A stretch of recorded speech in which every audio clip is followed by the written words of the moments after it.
Good morning. Hey. It's Sunday morning, and you are here with Roshida Dowe on my channel, Roshida.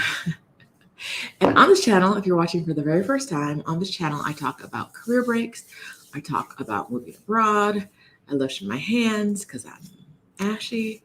Um, but yeah, I help women take career breaks that will change their lives. And I know they'll change their lives because I have clients who all the time tell me that taking a break changed their life. And I took a break 5 years ago, and that changed my life. So, totally here today to talk to you about why taking a career break can change your life, how it can change your life, and maybe to hear from some people in the comments who've taken a break and it has changed your life as well. And when I say change your life, I mean like in the big ways, right? In the big ways that make you a different person. I am a completely different person than I was in 2018 when I was sitting in that tech office doing my lawyer thing every day. So that's what we're going to talk about today. Good morning to everyone in the comments. I see some people who are part of my YouTube membership. That is Polly and Francis, and Teresa and Amina and Locating Cozy. My mom is here. I see you, Alicia. I hear you. See you, Kay Stewart, Celeste, Goshan. Hey, y'all. So nice to have you here. Let's talk about it.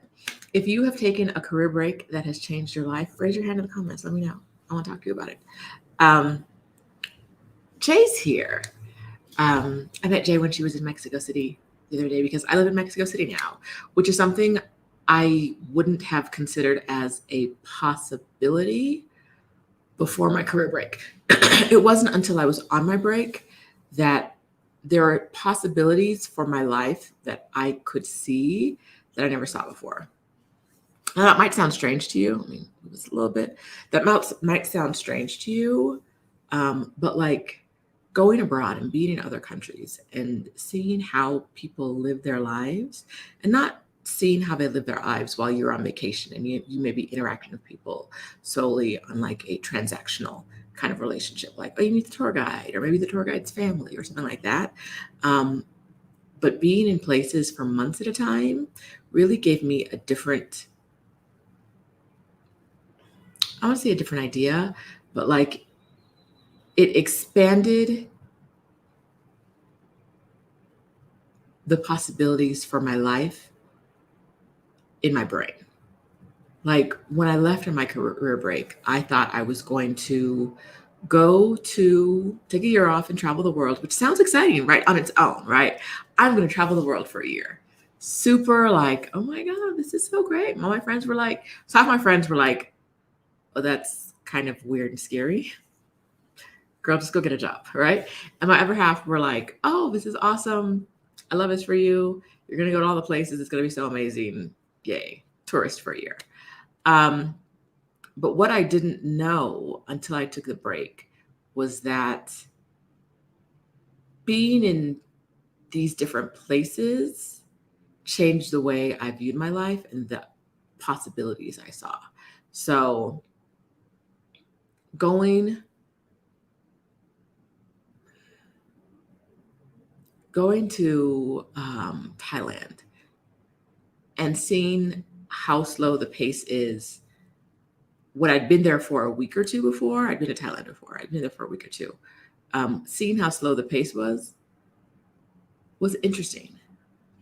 But going to Thailand and living there for 3 months and like having to be a part of that slower pace, that changed something in me, right? The idea that like, no, nothing's urgent. Nothing's urgent. And now I live a life where nothing's urgent. Nothing's urgent. So, and the people in my inbox know that. Nothing's urgent. Everything that's meant to happen will happen. And I don't stress about it. You guys really like this shirt. It is it's a dark blue. I've had it for years. It came out of storage. You can see the little hole peeking out right there. It does not fit like it used to fit. That's the problem with the storage stuff. You got to get the right angle because it's not all doing what it used to do. All right. Locating Cozy, who's been in France for months, and now she's back in the US for a few months before she goes back to France. Didn't know until you knew. Like it's hard to consider how much a break can change you until you take a break. And that's something that I think a lot of people don't. Like it's hard to I couldn't conceptualize it. And so I talk about it a lot because I want you to conceptualize it. Winifred Mensah is coming to us from a life of ease in Ghana. Yes. Yes, my inbox is a mess. I have 4 inboxes I'm supposed to be checking. Whatever. Oh, Spain. I don't know why I said France for locating Cozy. It's Spain.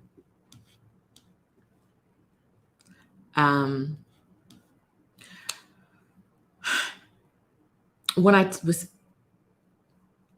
let's get back to me for a second. When I was taking a break, I had been a practicing lawyer for almost a decade, more than a decade, 12 years. I've been practicing law. And by year 12, like you've moved up in your career a lot for most lawyers. And when I was leaving, a lot of my lawyer friends were like, okay, girl, but like, what's next? What's next? Because the idea that someone who took out student loans to pay for all of undergrad,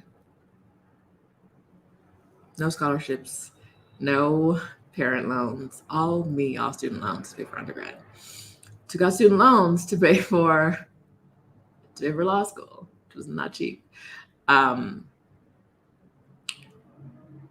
was now, an industry expert. I'm 12 years in my career path. I'm working at this tech company, which sounds prestigious, but no. They were like, you don't just give that up. So like, what are you going to do afterwards? And I left on my break with the faith that like, I don't have to know this now, right? I was in therapy at the time because I hated my job and I hated the people and I needed to talk to somebody so I didn't flip out on them. And I love that therapist because she was like, you take a break. You need a break. Please take a break. But the idea that I could take a break without focusing on like what was next didn't come to me without that support. The idea that like, I don't have to stress about tomorrow. I can let tomorrow be a tomorrow problem. I love saying tomorrow problems. You guys watch my channel, I love, in my life, in my real life, I really talk about like, oh, that's a tomorrow problem. Or like, that's a 4th quarter problem. When I took my break in 2018, what I was going to do for work in 2019 was a 2019 problem. I'll figure it out then. And it took a while for me to get there because the idea that I would give up everything I'd worked for and everything I'd earned over time was really hard for my brain to accept. And so I never really thought I was giving it up. I thought I was taking a break and coming back right to it. I don't know what I would have done if I realized I was giving it up.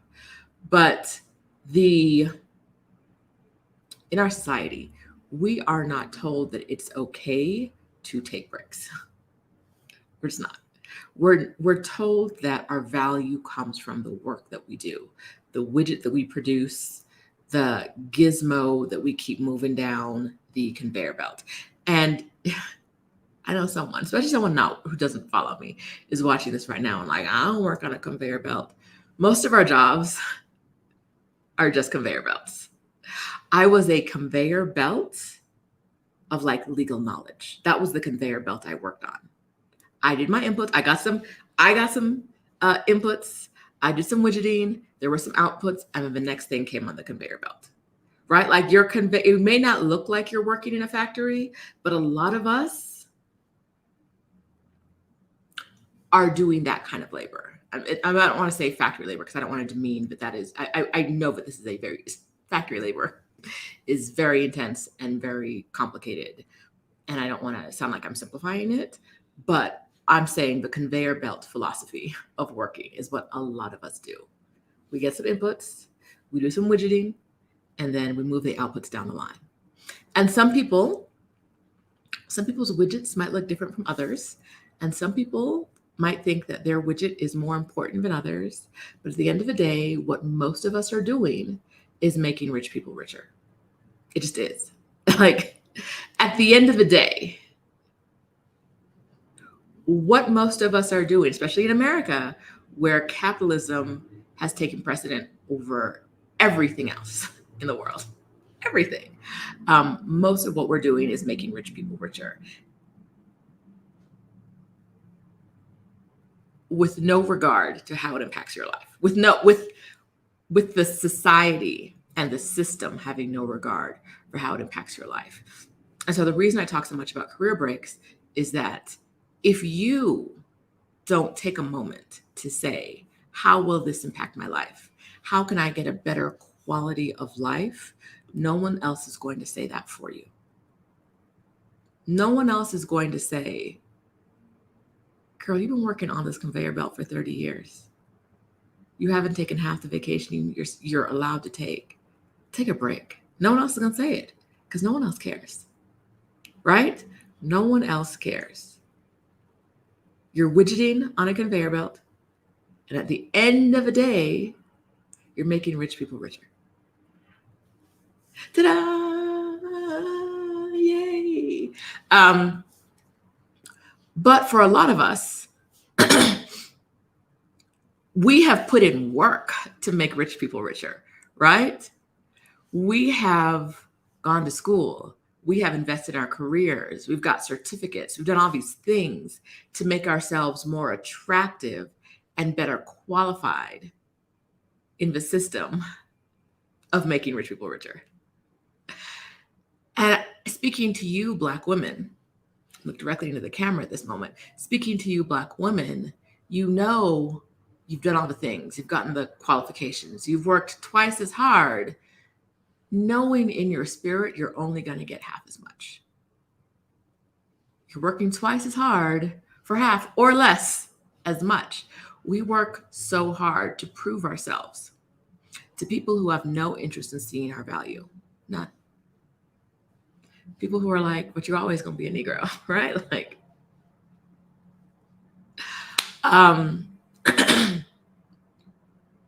when I was working at my law firm, my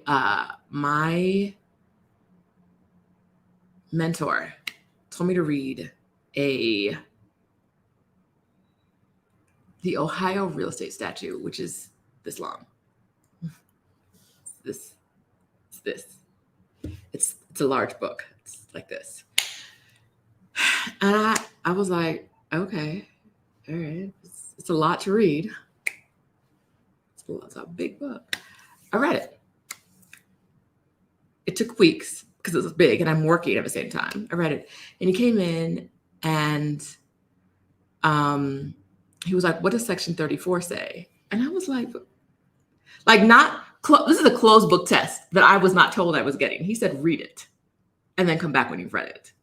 And I was like, okay, I read it. You want to talk about a section? Cool. He said, tell me what section, I don't know, 34. I don't remember which one it was exactly. What does section 34 say? And I was like, I don't, if I could see the words, I could translate, I could paraphrase it for you. I could tell you what it means, but off the top of my head, I don't remember what every section in this book says, right? Like and that's not what you said. You didn't say memorize this real estate code because I would have told you that was crazy. You said read it. Okay, I read it. I come in. He says, what's section 34? I don't know. This man says to me, you know, I have a really good work ethic. And it comes from my, I think, Irish ancestry. Where does your work ethic come from?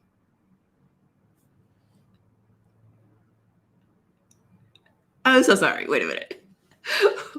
Wait a effing minute. Did you just imply that I because I did not pass a closed book test. I did not know I was getting a surprise pop quiz on something this big.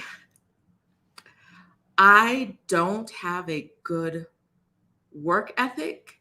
And you told me to read the thing. I read the thing. And I don't have a good work ethic because of my ancestry.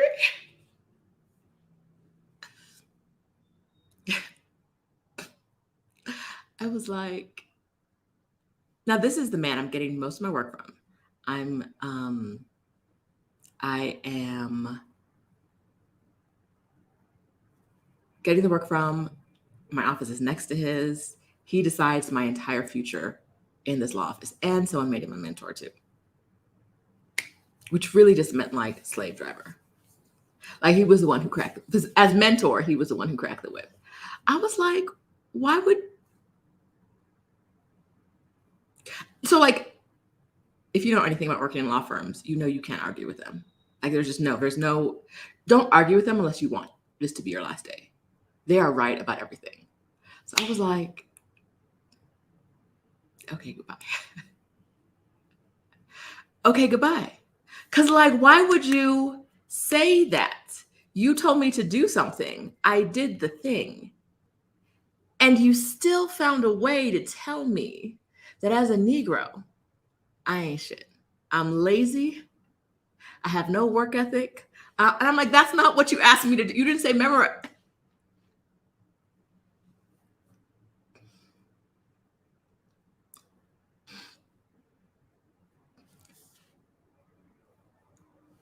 And a career filled with moments like that had me like, what's the point of this, right? So there's actually two ways to look at it. So some people are going to look at that and be like, I made it past that, right? Like I made it past this moment. And so I deserve to stay around in the career. And other people like me are like, my career is filled with moments like that. Like, why? Is this worth it? You gotta say you're so sorry it happened to me. That was not the worst thing that happened in that office. In that office with that man, that was not the worst thing. He was just a terrible human. Hi. Terrible, terrible human who said things, who wouldn't even like saying, it wasn't even like I said something like that. And I know it was crazy shady. It wouldn't even register to him that like, that's not how you speak to someone who passed these same exams that you did and went to better schools. Like it wouldn't dawn on him, right? That like, if I can pass the same test you did, which is really hard, perhaps my work ethic isn't that different from mine. Perhaps you're just looking for ways to talk smack to me, and you're looking for ways by making up like these tests. Because as any lawyer will tell you, no one ever needs to know, unless you're in litigation, and then you would look it up.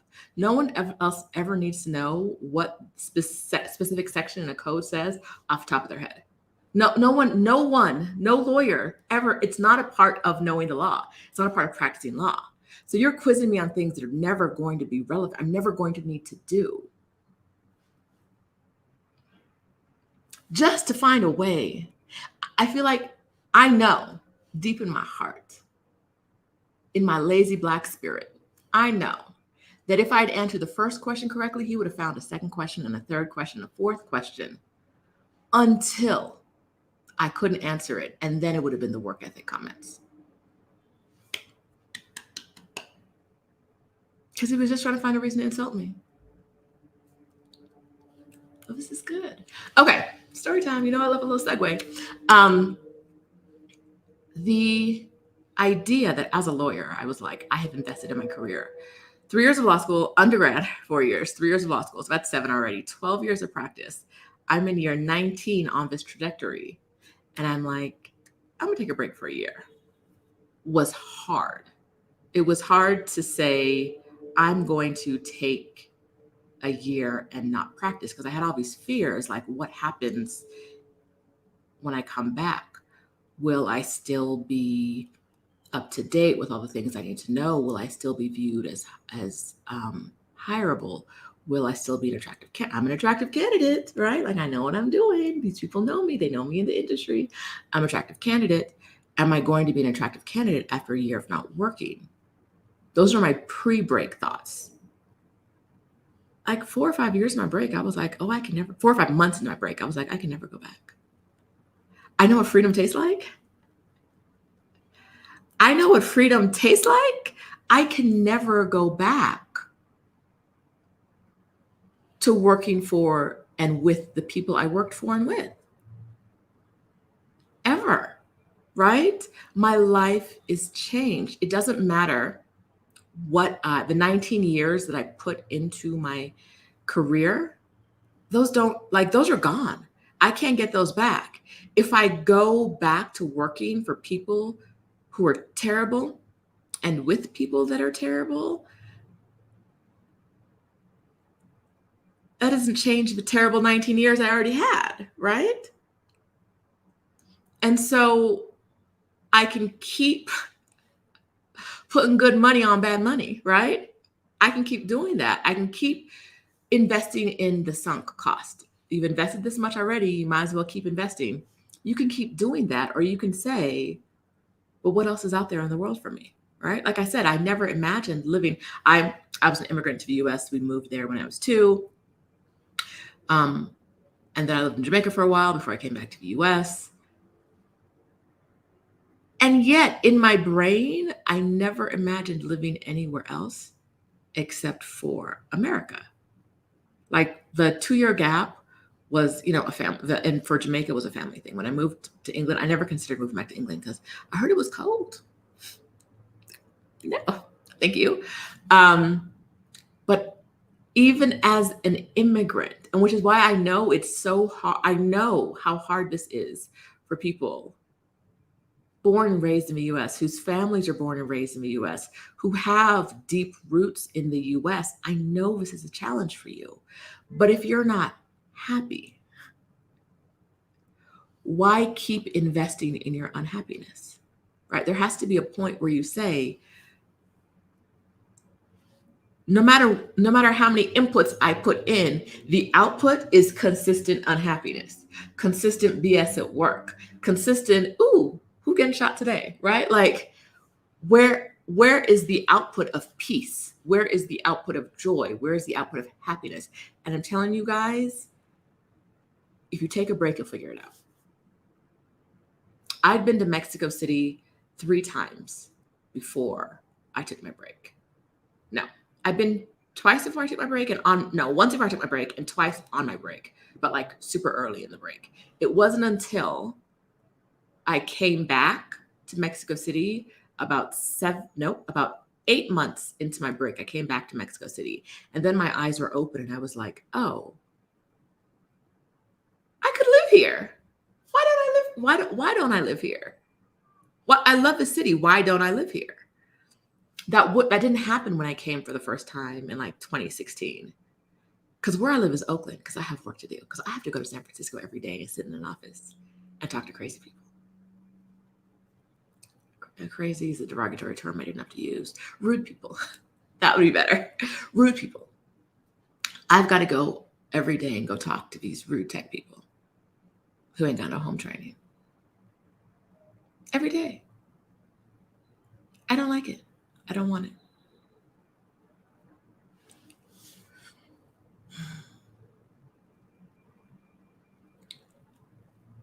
Put in inputs into your machine, right? This is your conveyor belt. Put in inputs in places where the output is joy, peace, happiness, ease, something you want, right? Now, it's really hard to get over the idea that what you want is to go further in your career. I know this. I understand. It's really hard. It's really hard to take a step back and say it and get the idea and sit with the idea that what you want isn't more money, more career status, more outputs, more positive outputs for the inputs you've already put in. Like I said, I put in almost 20 years. And at one point I had to be like, these outputs ain't getting any better. The outputs, like the money has increased. But like, how am I spending this money? I have unlimited vacation. I have a pile of money. Not a pile. At the time I didn't. I have unlimited vacation. I'm getting paid well. But every time I try to take a vacation, my boss is like, should you though? What's this gonna look like? And I'm like, it's gonna look like I have unlimited vacation and my work is done, right? Like that's what it's gonna look like. You can't tell me no. And here you are hinting at no. And the person hinting at no is the person who gives me my review and decides how I do for the year. And do I get a bonus? So how big the next pile of money is, right? And like, why do I need to maneuver through these things, through these terrible outputs, when I'm putting in solid inputs? I'm working twice as hard for half as much. And I've just never been in a place in my career where that wasn't true. I've never been in a place in my career where I wasn't working twice as hard for half as much. I don't know about y'all. Perhaps you have landed into something that's excellent and you love it and they treat you with respect and they pay you what you know in your soul, in your lazy black spirit. You know they are paying you what you're worth. But for I would say at least 95% of us, that's not true. It's not. And hoping it's going to change doesn't change it. For so long, I hoped my work environments would change. Hope ain't gonna change it. These people need to change. And they have told me over and over again, they're not going to change. They're not going to change. They're not interested in taking. Yes, taking a break and getting outside of your present moment is a key. I want to say the key, but I don't want to put too much on it, but I'm going to put a lot on it. It is a key to self-discovery. Taking the break and saying, I need something different, right? I need to not be in the environment I'm in. And I'm not talking about moving permanently, right? Taking a 3-month break, a 6-month break, 9-month, 12-month break will change your life in unimaginable ways, right? In ways that you never saw coming.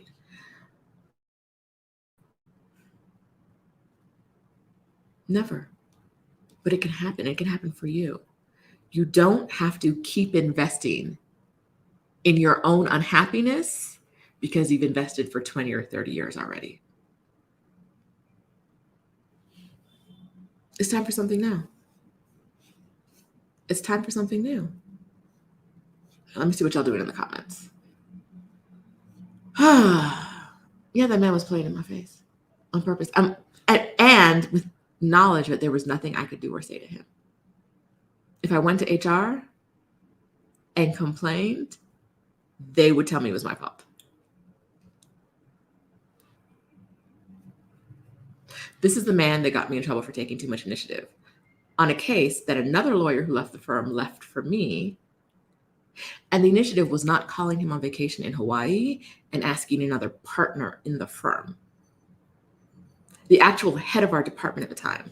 I asked the head of a department our time questions because I didn't call this, and the case closed. Great deal. The clients were happy. They wanted to work with me some more because I didn't call him on the phone begging with questions. Oh, I need your help. Oh, I need you. Because I didn't do that because the man is on vacation in Hawaii with his family. I'm not going to talk about his personal life and his family right now because that would be rude, but he was on vacation with his family. I got a terribly low review for taking too much initiative. I was like, and in the review, I was like, but I asked, like, he never said anything to me about it. So I didn't know this was an issue. And you don't know this in my review because no one ever gave me an opportunity to say anything. But I'm like, but I asked the head of our department any questions I had. And they were still like, well, it's too bad. He said this, so it's true.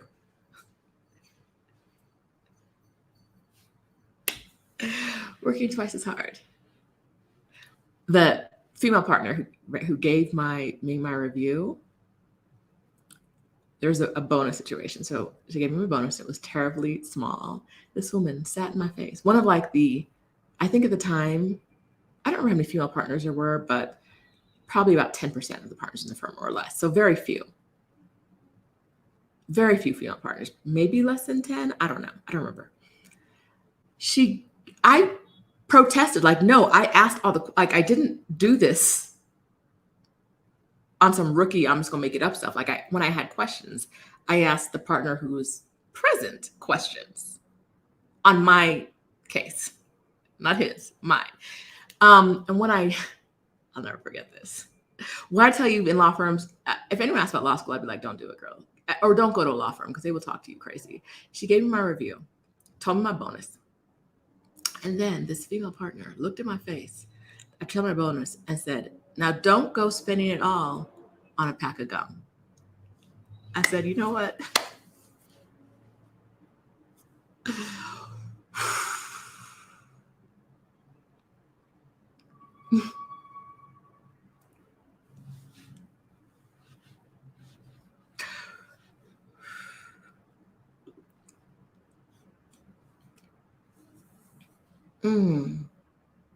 All right.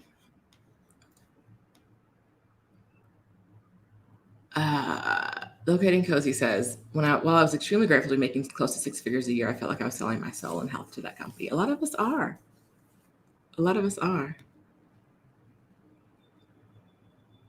And a lot of us are because that's what we're told we should do. It's not some sort of moral failing on our part to be selling ourselves, our health, our life, our happiness to a company in exchange for money.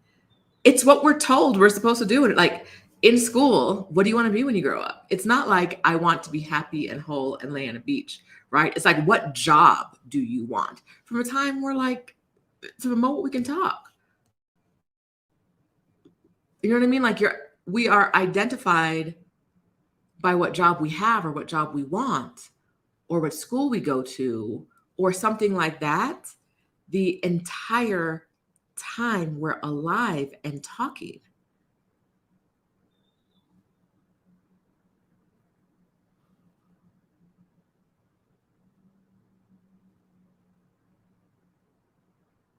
What else are we supposed to, you know what I mean? Like, it's what we know. It's what we're told the right option is. And when we have these conversations, have you guys seen all of the, I'm gonna call it propaganda. Someone else is gonna call it journalism. Roshida is not. We are not going to call it journalism. We're going to call it propaganda. All the propaganda against working from home, against any kind of remote work, against employees got a smidge of happiness, a tiny smidge of happiness back. And now every other story in the New York Times and the Guardian is all about how you're going to be a hunchback in 3 years, right? It's decreased. I saw an article the other day that work from home was decreasing employees' happiness. Now you know you a lie. Now you know. You know that's an ugly lie. I said, wait, why would you? But so much of it is, as an employee, you're supposed to be unhappy. You're supposed to be feel terrible. And so many employers come into it like that. So many employers are like, whatever I want comes before your happiness. Yes, the real estate gods are unhappy because occupancy is low when it doesn't look like it's getting back up. And so people like Eric Adams over in New York are like, we need to get people back downtown. Why? Because them folks is losing money? Because some employers might not renew their leases? Now we've got to talk these employers into bringing the employees back into the office?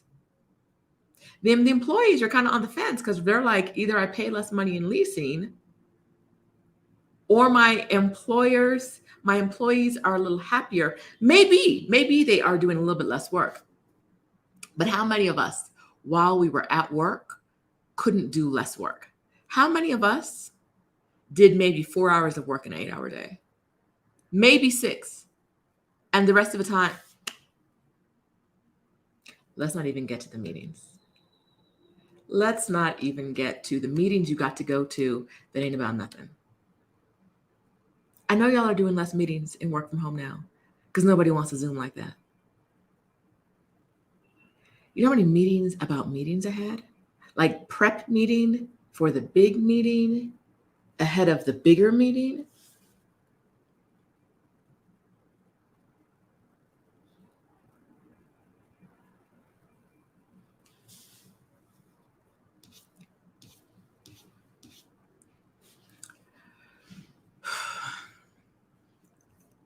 Dory says that's why she'll never try to be managers because of meetings. Yes. Mm-mm. Mm-mm. Mm-mm. Woo! Sorry, I got a little worked up.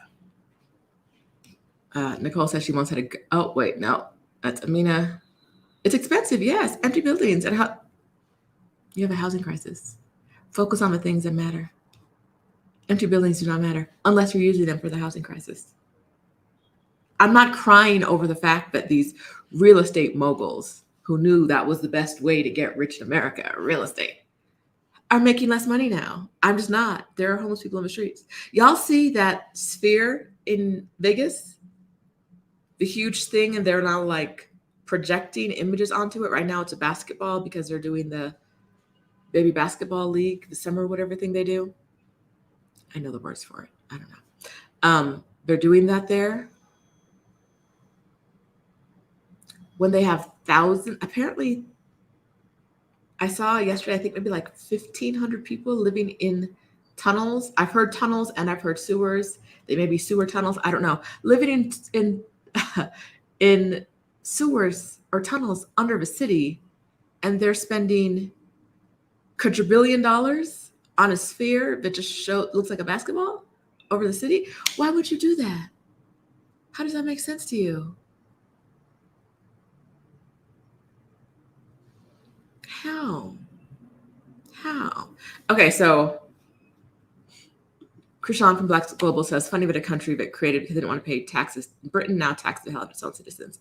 I don't actually mind the taxes. I mind where the tax money is going.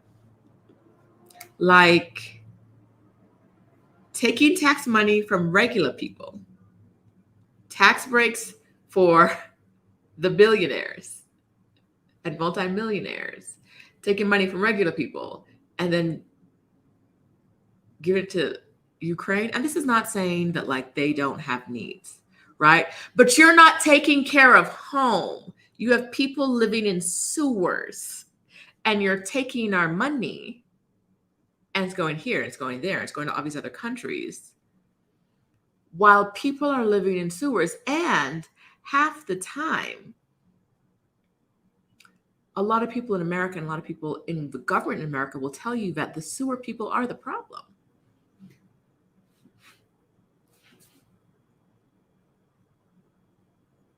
Are they? Or are they the outcome of 250-ish years of American colonialism and interference? We got money for everybody else. We got money for everybody else.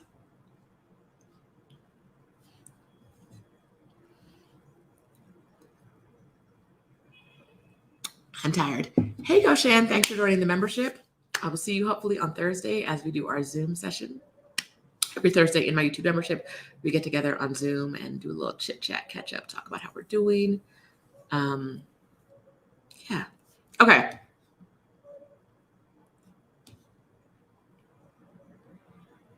Take a break. Honestly, like I didn't know I was stuck in the matrix until I took a break and saw people out of the matrix, right? I didn't know. I was doing the things that everybody did. You go to school, you go to work, you die. Maybe there's a retirement in between work and die, maybe. And maybe you're still healthy enough to do things you want to do in your retirement. Maybe not. Maybe not. You go to school, you go to work, you retire. Maybe you work during retirement, you die.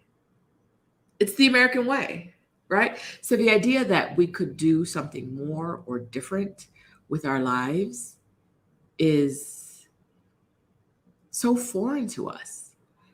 And so I talk about it here, and I talk about it at RoshidaDowe.com. And in my career break group coaching program, called From Burnout to Bliss, from burnouttobliss.co, I talk about it there because I didn't hear it talked about before. Before I took a career break, I didn't hear Black women talking about career breaks. Now, they may have been doing it, I just may not have been able to find it, or I didn't know to look for it. But I did not see women in my face telling me, it's okay to walk away from what you've invested in your career. It's okay, Black woman, to say, you know, I gave it a shot. I don't love it. I'm going to do something else. I just didn't see that happening. And so I talk, and I'm not saying that I'm the first person to do this by any means. What I'm saying is that this is why I'm vocal about it all the time, because doing this changed my life in a way that I could not have even contemplated while I was working, right? I live in Mexico. I ended up climbing on top of a train yesterday, a working train.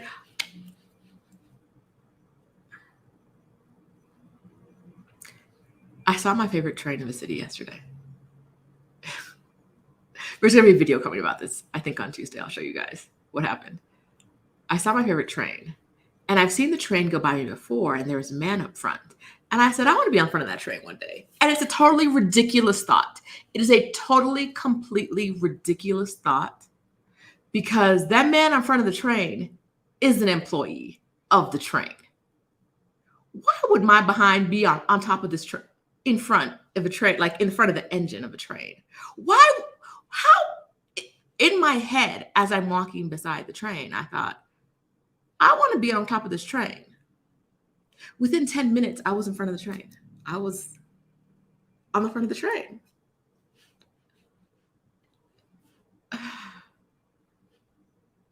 That would not have happened to me in America.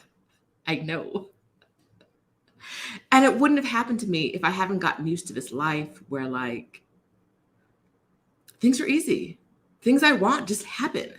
And they happen because I put down a life of putting in my personal inputs into everything I'm doing, and the outputs being like disease, right? Severe health issues, unidentifiable health issues, stress, unhappiness. I stopped doing that. And I have built a life where the inputs I put in bring me joy and happiness. I thought I want to be in front of that train one day. 10 minutes later, I was on the front of that train. Baby, what? I was like,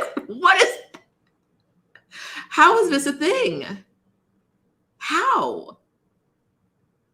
It's a thing when you allow yourself the space to imagine that your life can be whatever you want it to be. Imagine your life can be whatever you want it to be, and you're going to be on the front of your train, whatever that is, right? When you're in your job, when you're working day to day, your imagination is beaten out of you. These people do not want you to have a beautiful, full experience. They want you to work and go home and work and go home and work and go home and come back to work to make rich people richer. Like even the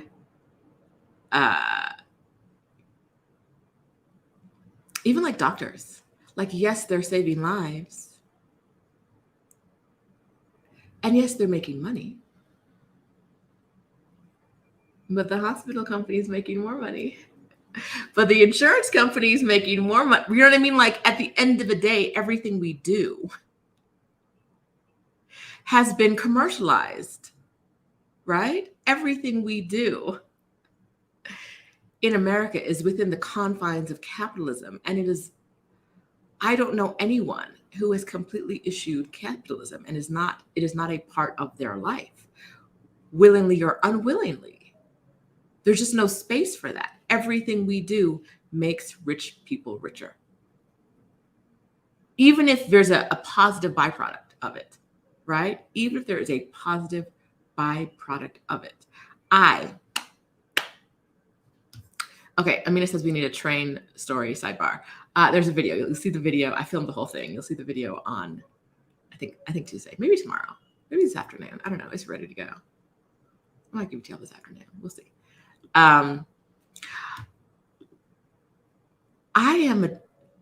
This train, I'm a groupie. I don't know what it is. It makes me so happy. You'll see on the video, I am grinning the entire time. The train.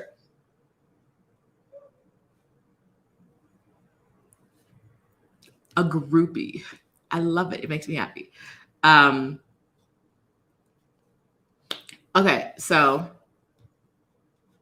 Okay, Desiree, Elisa is saying my cousin's a cancer doctor and a young one. She's planning equipment's not together because overworked and the healthcare system is messed up. Yes.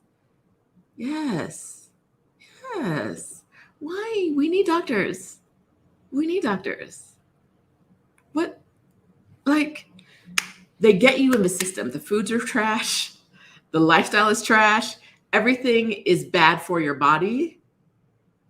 And then they run doctors out. Like, what are we? So our solution is like meds. What do the medications do? They make rich people richer. Everything is commodified.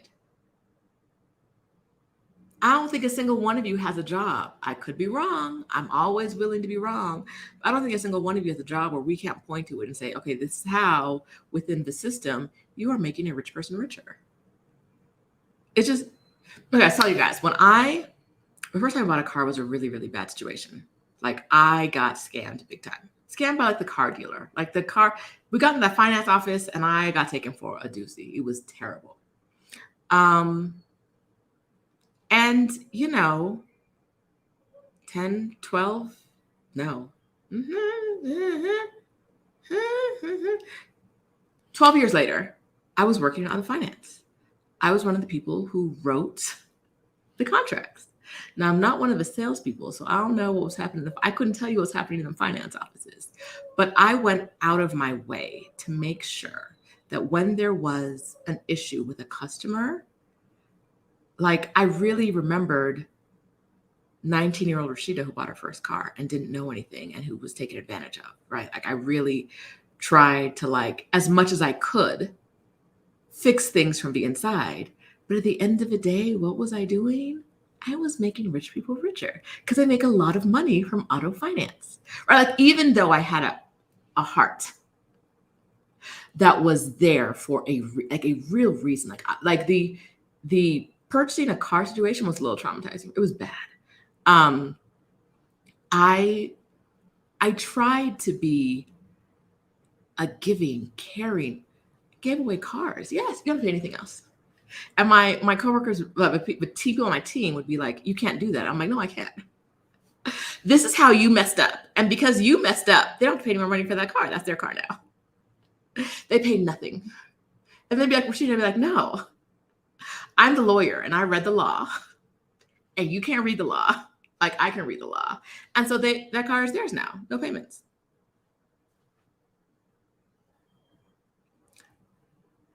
Even still, being as much of an advocate as I could be for the consumer, I know at the end of the day, the reason I have this job is because my role and what I'm actually doing for 99% of my time here is making rich people richer. Yeah, I can give away a car every once in a while. If I can see you messed up, that's their car. Right? Whatever. I don't care. Y'all making so much money. Why do you care? You want me to fight over a Nissan? And like, that's no shade to Nissan, but y'all making billions of dollars. Like, what do you want from me? I'm not doing this. It's their car. No payments. Shut up. I'm here making rich people richer. My work made millions and millions and millions of dollars for the company.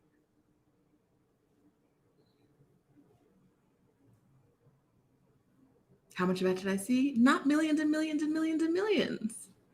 Okay, my job is making rich people richer.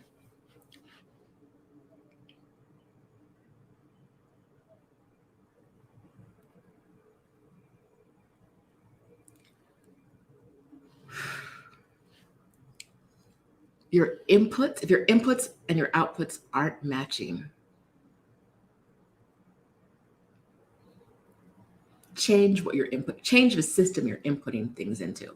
A lot of times what we'll hear from people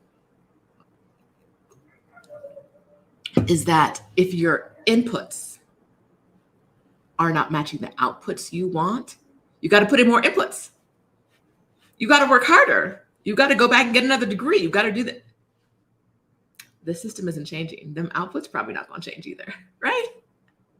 Change the system.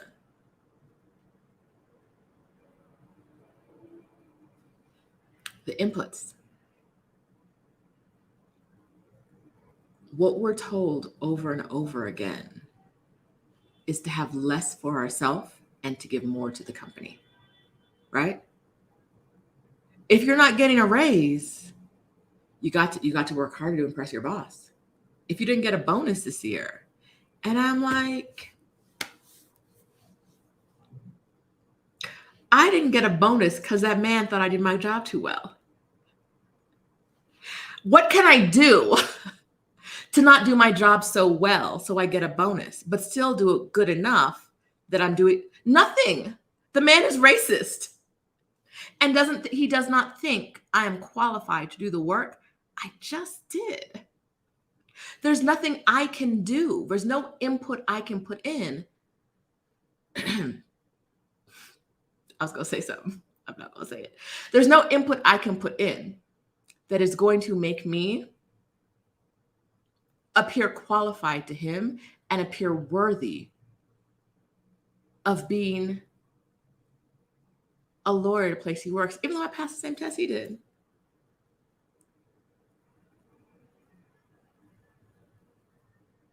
I'm still not qualified simply because of my lazy Black ancestors and my terrible work ethic.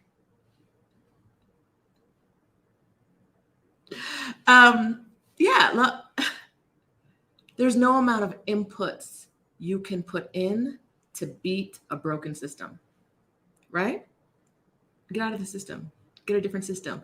Take some time away. Now, I'm not saying quit and live off the grid. Although if you want to, tell me more, right? I love it. What I'm saying is that when you take a break, you'll have an opportunity to look at your life through a different lens. And for me, it was the lens of the places I was. Like when I was in South Africa, I was in Johannesburg, and it was just peaceful all the time. And here's another part. In America, we're told so much that it's scary over there, and it's scary over there, and it's scary over there, and it's scary over there, and it's scary over there, and it's scary over there.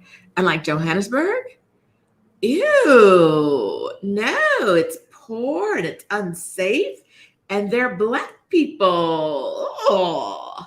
Or like I went to Johannesburg and I was like, there's so much peace here. I feel so good. I feel safe, right? I'm not stressed. I feel like rejuvenated being around people who look like me and who are not stressing me out about some crazy BS. So it's not just looking at like your life through like picking up and going somewhere else. I'm looking back at your life. It's having a new lens to look through your life at. Like, you know, when you're at a doctor and he puts these little, like does a little clicky thing. I mean, change one lens and change another lens. I mean, change one lens and change another lens. And I keep doing a little clicky thing. That would look crazy, is it? If you just got here, I know that look crazy. I'm sorry. But I was able to see my life through so many different lenses. Like I was telling you in the beginning, when I took my breaks, and my friends were like, okay, I work at X Tech company. We always hiring, girl. You know, when you ready, hit me up. And I was like, okay, when I'm ready to hit you up. I hit him up. He hit me up like, girl, come get this job. And I was like, I hear you. I know that what you're expressing is love for me. As a friend of many years, I know you are expressing love and care for me by saying, come get this job.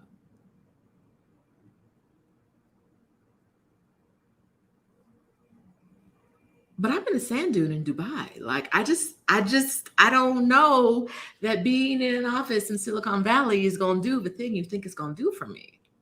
I don't know, right? Taking a break gives you a different lens to see your life through. It wasn't until I took that break, like I've told you guys before, about 6 months into the break, I realized I could not work. I could not go back to a place where I was expected to like clock in the same sense that like we all work on a conveyor belt.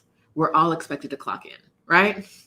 There may not be a time card, but there's a time card, right? We're all expected to clock in.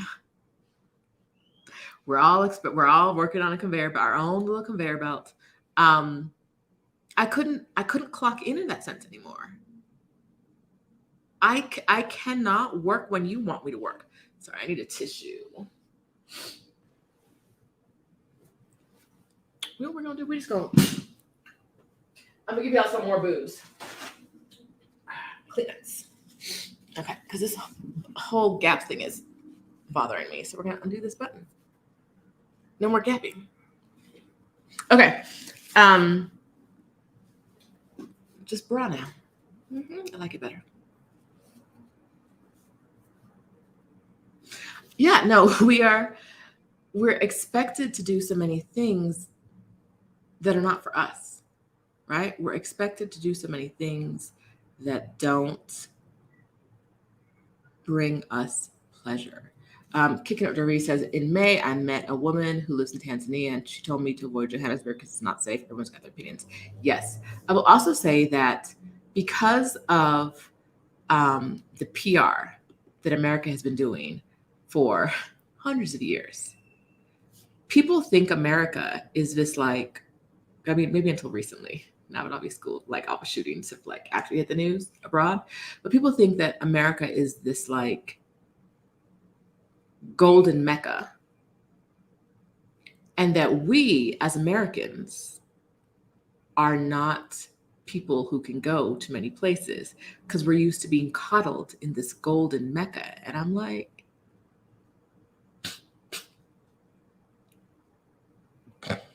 there's a gap in understanding there, right? Like there's crime in Johannesburg. Before I was in Johannesburg, I lived in Oakland. There's crime in Oakland.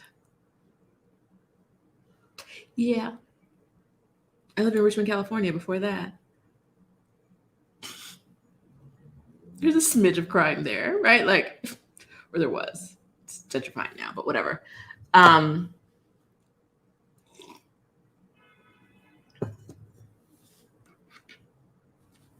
You know what you can do. You know where you should go and where you shouldn't go. As a Black woman, if you're watching this as a Black woman, you know. Some of these places ain't for us.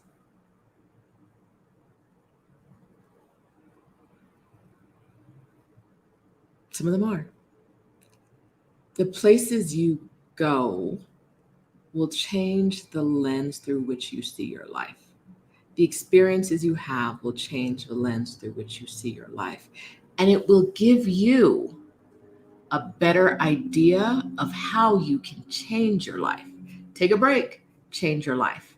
Taking a break, stepping away from work, even if you don't go anywhere, although I think you should, I always think you should, but even if you don't go anywhere, taking a break from work will give you, especially like I've been working since I was 12. I took a break when I was like my 39th birthday. So I'd been working and going to school for 27 years. The last part, not those last few years. There was no school then, but either working full-time or going to school full-time and working since I was 12. 27 years later, I was like, what if I didn't work for a little bit? Like, I got laid off and I was unemployed for 6 months. And during that 6 months, I'd been on the board of an organization. I showed up to volunteer in their office as like a front desk clerk for, I think, 4 out of 5 days of the week.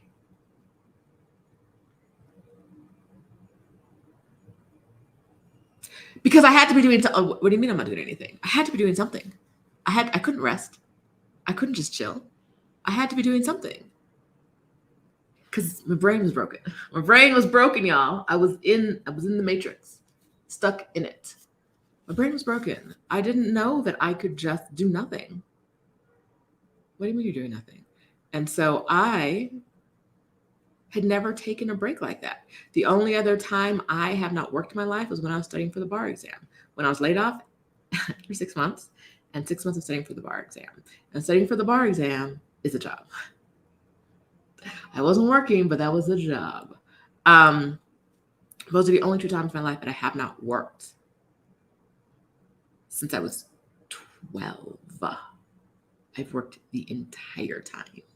So at 38, when I got laid off right before 39, started traveling at 39, it was the first time I was like, oh, I don't have to do anything. I did not know this was an option. Mom Adventures says, I took a career break and came back. Now I only work 24 hours a week, call it semi-retirement. One of the best things I ever did for my health. Yes. I'm not saying don't go back to work. I'm saying if you go back to work with a different lens over your eyes. Clickety, click, click, click. Right? Go back to work knowing that like this, no matter what they tell you in America, this isn't the end all be all. What you do, who you work for, the kind of work you do, what your title is, isn't the be all end all. There are other things that matter more. Your health, your happiness matter more. It's hard to like really embody that, even if you believe it. Like I believe that my health is more important than my job. When they were sending my blood to the CDC because they couldn't figure out what was wrong with me, and they were like, this must be some like, ooh, crazy foreign stuff you got. Girl, I don't know what this is. I didn't realize that even though in my brain I was like, yes, my health. If you had asked me, if someone walked up to me on the street with a microphone and was like, is your health more important than your job? I would have said, of course it is. But was I living a life that showed that? No, I wasn't. When mystery disease popped up, I should have been like, okay, I'll see y'all when I get back from however long this takes, I'll be out. But there's no way I could have done that. Because first of all, my boss would have been like, well, who's going to do your job? Girl, right? Like you can't just leave. We need notice. Now, with the life I have now and the life that I have created by telling myself I get to start from scratch and add the things that make me happy and leave out the things I don't. When I don't feel good, everything's right from the calendar until I feel better. And that could be, I have a headache. That could be, it's a period day. I'll be lying down. Thank you. No matter what it is, if my body is like, we don't like this, we don't do it. We don't do it. And that's no matter how many sick days you have, right? No matter how many vacation days you're allowed, even if it's unlimited, within the typical U.S. employment relationship, we are showing up sick even when we have sick days. We're showing up when we're feeling the blues, right? Your uterus is telling you, girl, lay down because I'll be working today, right? And you still can't. because your boss isn't going to understand. It's the first day of my period and I won't be coming into work today. Thank you. Right? Like, I used to never go into work on first day of my period when I worked in San Francisco because like I did it once and someone who worked for me sent me home because he thought I was going to die at work because I have really really bad symptoms. Terrible. And from then on, I just didn't go to work anymore on that day. I might work from home, I check email, whatever, but I just didn't work on that day anymore. If it's the first day of my period, the way the security guard, I was waiting in the lobby for an Uber, and the way the security guard walked over to me and was like, "What can I do for you? Like, baby, what do you need?" He left from behind his desk. He left his station and walked over and was like, "Honey, what is it that you need?" Because you need, I was like, I'm just waiting for the Uber. He was like, all right. The way he was like, oh, girl, you are not okay. I'm not showing up to work to do that every day. And because my boss has no home training and doesn't acknowledge his employees while they're at work, I'm not even telling my boss because he's not going to notice one way or the other. As long as when he sends me emails, I respond to him, he's not going to notice which building I'm in. If I'm here, if I'm not here, he don't care. So I'm not going to work and I'm not telling my boss, because if I did write to him and tell him I am not working today because of my period, eventually he'd have beef with it. Eventually he'd be like, wait, every month? Yes, every month. I won't be in the office. If you cared enough to check on your employees when they were at work, you would know this. You don't know this because you don't care. And because you don't care, I'm taking advantage of that. I'll be at home.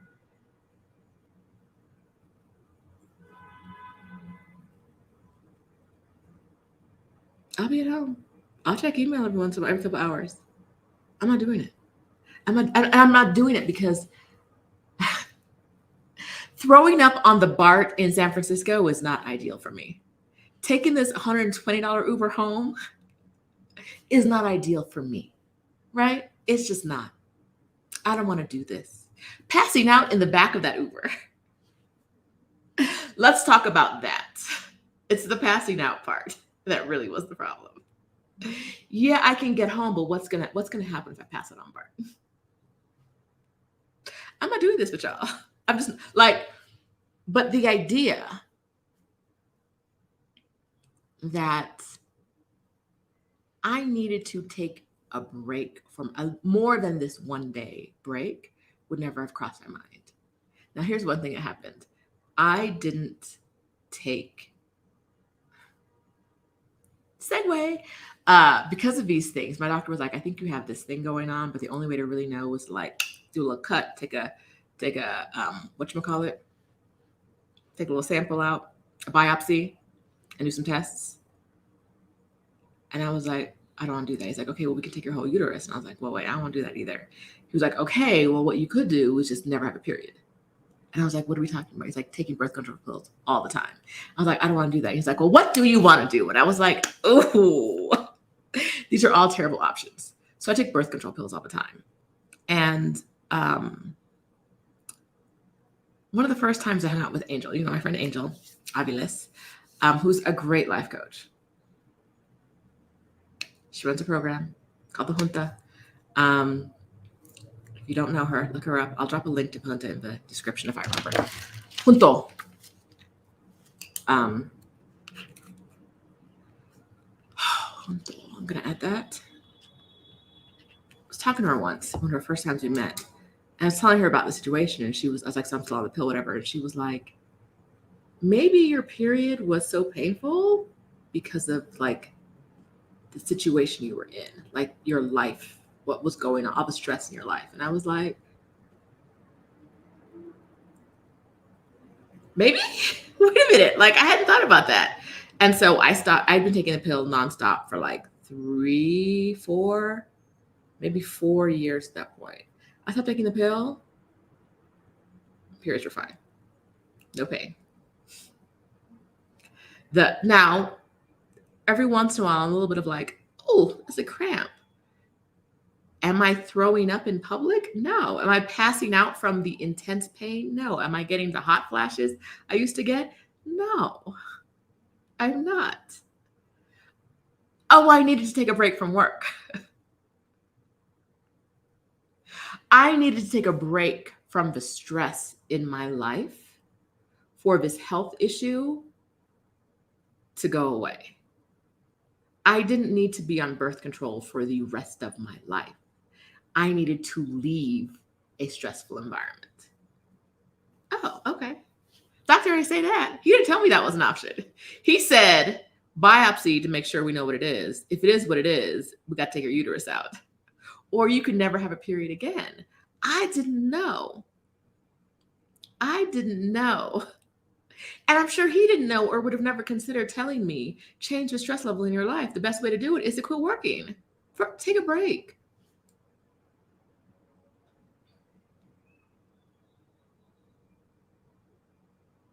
Take a break. I was like, oh, this doctor never mentioned, and maybe he didn't know that it could be stress related.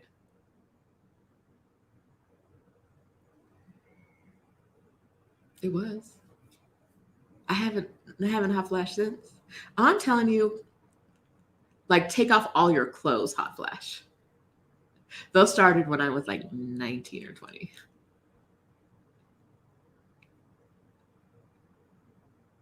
They took a break and then they came back in my like mid 30s. Just throwing up. Just look at so raggedy that men are like, okay, sweetheart, what do you need? My coworker, this man, worked for me, was like, you need to go home. And I was like, no, I don't. He's like, you need to go home. I was like, no, I don't. He was like, call an Uber, you need to go home. And when I said, why, the next day I was like, why were you so intent on sending me home? Because I was like, I've already thrown up. I can stay. I was like, right? Like, I can stay. I'll be fine now. He was like, I thought you were going to die and I didn't want you to die at work. I said, oh, okay, well.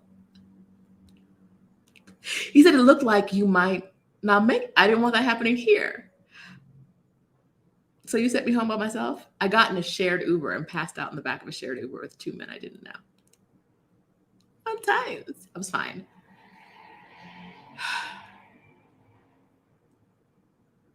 But like, this is not how your life should be. This is not how your life should, like, the physical problems that come from the lifestyle that we're told we're supposed to lead, that work hard, play hard lifestyle. I'm on a work hard, play hard lifestyle. I want to work easy, play easy. It's not for me, right? Like the idea that you can take a vacation to Vegas for a week, to the Bahamas. You can play hard. You can go jet skiing every day. You can swim with the pigs. You can drink till 2 a.m. And that's going to make up for the work hard? No, baby. Let me be the one to tell you that's not going to happen. It's not going to happen. That is not, those things do not, playing hard does not balance out working hard. Sleeping a lot might. But if you're working hard, you're probably not sleeping a lot, right? Taking the breaks when we can take them. Which reminds me, hey, Exodus Summit season is here. If you're not already on the wait list, or type it in right here in the comments. When tickets are for sale, you'll be the first people to know.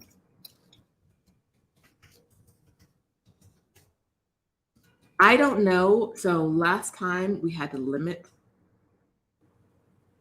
our all access passes. We had to limit them to a certain number of people. I don't know if that's going to happen this year. We're hoping it won't. But if it does, you better be on the wait list, baby. You better be on the wait list, baby. I'm not saying that's going to happen. I'm just saying get on the wait list. If you don't know this, because you've never watched me before, you don't know what I'm talking about, Exodus Summit is a summit. It's an annual virtual / online summit that Stephanie Perry from Vicarious and I have put on every year since 2020. It is the hardest work I do in my life. In this stage of my life, it's the hardest work I do. So I do this as a gift to the Black women I work with, because I want you to take breaks. I want you to find joy. And so I do work so you guys can do less work. Okay. And we do this every year because we love you. We want you to take breaks. We want you to move abroad. We want you to do the things that bring you joy and that get you a little bit of distance from the terrible outputs, if you have terrible outputs right now. Okay. Nicole says something that I think is really important. I'm kind of embarrassed to come to Exit Summit for a third time. I should have been out of here. Don't feel, okay. So here's the thing. Don't feel embarrassed no matter how many times you come, because people who are out of here are coming back too. We're family. Like, we're family. You know, you have to come to my party, right? Like, if you've been there 3 times already, if you've been there 2 times already, you haven't, it's okay, right? You don't know if you're going to hear something this year that is going to light a fire or give you an idea of how to approach something that you didn't see before. And that's why we do it. We do it so that we're all in community and we can all get the best of each other. One of the things, okay, so I'm gonna switch gears real quick and talk about my coaching program from burnouttobliss.co, from burnouttobliss.co. You can also find it at RoshidaDowe.com. Any hoodle. The thing that, one of the things that happened once in my coaching program was one of the people in attendance was a doctor. And the doctor said, Dr. Joanna was talking about how she wants to set up her life. And her plan was, at the time, plan didn't work out exactly like this, but it was a plan that had me like, wait a minute now. Her plan was to take 6 months off and work for 6 months at a time. Because she could work like I think it's like pro tem position. She was working as a contract worker, which is, I want to say this. Some of you guys have heard doctor and shut down, but don't do that. She was working as think of it as a contractor, doing the labor she was already doing on a contract basis for 6 months at a time and then 6 months at a time. And it was an idea that I'd never considered before, right? And that is really applicable to a lot of us because as a lawyer, I can do contract work, right? As a bookkeeper, you can do contract work. As an admin, you can be a virtual assistant or something, some kind of admin for 6 months and then take 6 months off, as long as you're doing it as a contractor on a contract basis, right? When I heard that, I was like, wait a minute now. And all the rest of the women in my coaching program, because we do this group coaching once a month, they were all like, wait, what? No, I think she's doing like 3 months on, 3 months off. She's not doing 6 months because it's something with her license. Something, doctor, right? So she's not doing 6 months on, 6 months off. But she's doing time on and then time off. Significant time on, significant time off. And it was being in that group coaching program that brought that idea to me and brought that idea to the rest of the women in the program. And now I'm bringing this idea to you. If there is work that you can do on a contract basis, maybe you don't stop working now and never work again for the rest of your life, but maybe you take 6 months off and then come back as a contractor, or a year off and come back as a contractor. Amina is a nurse. I saw her mention it before, but she used to quit jobs all the time. You don't get another job as a nurse. You used to work a quarter and take a break, right? This isn't something that is as exclusive as it sounds like when you think about the different ways that you might be able to set this up. And being in community, which is where I was going with this, being in community, like a community like Exodus Summit, will open your eyes to some of the ideas that you may not have had before. Being in community like my community from Burnout to Bliss, from burnouttobliss.co, will open your eyes to some ideas that you may have never had before. Because when the women get together, we're all talking about how we are adjusting our own lives, right? The things that we're thinking about, the things that we're doing, the things that are working for us. Being in community with people who share the same vision you do is a necessary step to taking a career break. Because if you are only in community with people who are like, girl, just work hard and take a vacation. Work hard, play hard. Or like, no, you know you can't quit that job. That good government job, you can't quit that job. girl, what would you do? You worked hard for this job, right? If all you're hearing are people who are like, no, you have invested so much to get where you are, you got to keep investing more, regardless of the fact that your good quality inputs are getting you crap outputs, you're not going to take a break. It's not going to seem possible. You need to be in community with people who share your vision. So even if you've gone to all 3 of the summits we've gone before, and this would be your 4th one, and you haven't done anything yet, if you still want it, if you still want to take a break, you need to be there and be in community with the other Black women who want it, the women who look like you, the women who know your struggle, right? The women who've been told they've taken too much initiative so they don't get a bonus, right? Other people aren't going to understand you and your work situation the way we will. These are the people you need to be in community with, not the people who are like, girl, all you got to do is work twice as hard. I'm never going to tell you that. Stephanie's never going to tell you that. And we're never going to bring a speaker to Exodus Summit that's going to tell you that the answer is working twice as hard. Because that's some bullshit. Disrespectfully, I got to say that's some bullshit. Working twice as hard? Ew.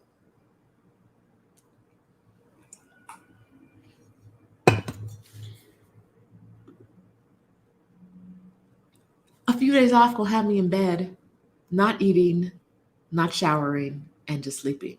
Because that's what depression does. Right? It's just going to be a few days in bed. What?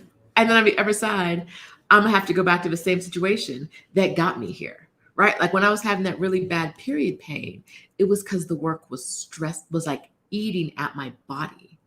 The work was eating at my brain and my body, not the work I was doing. That's the challenge I had. I loved the actual work.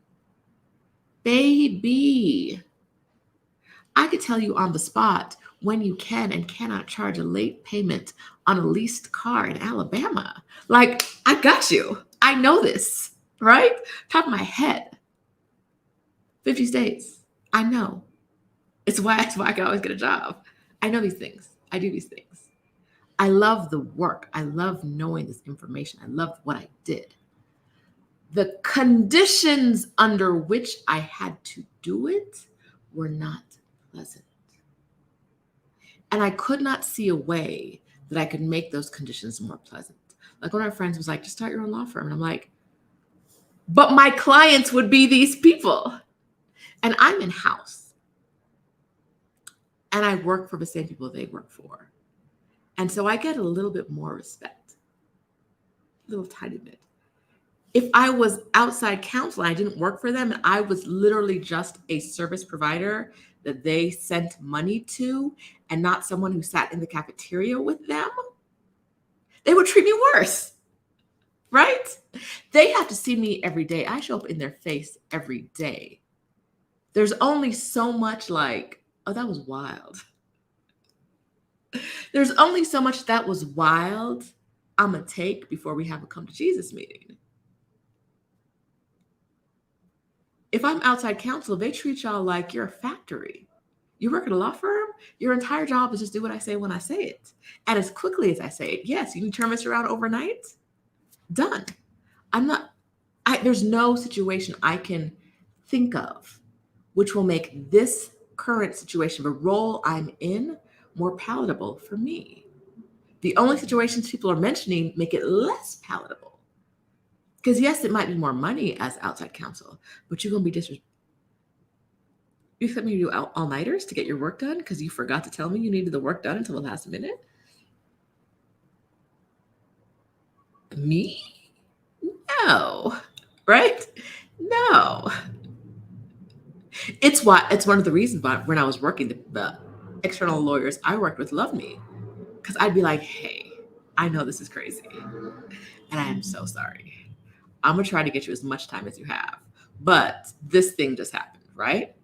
Like, and I understand. I was a good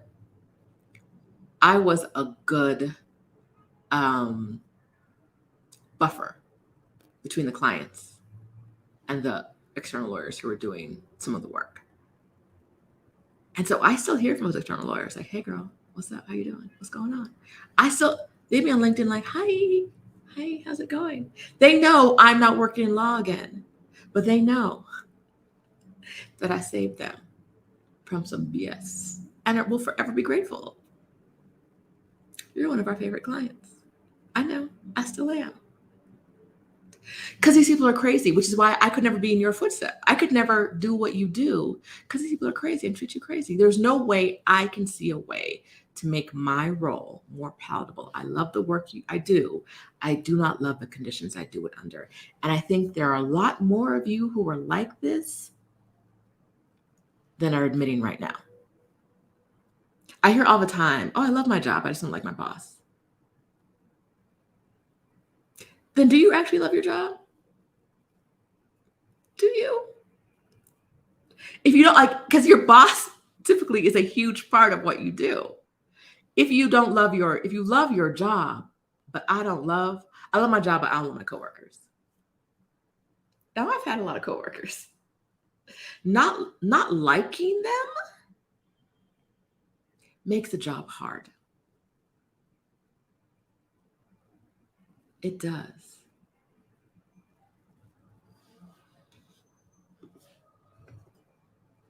Work culture can make it untenable, no matter what you do. It can. I loved the work. When I worked in real estate, I loved the real estate work. When I worked in auto finance, I loved all the work I did along the way. I sit down with a stack of papers.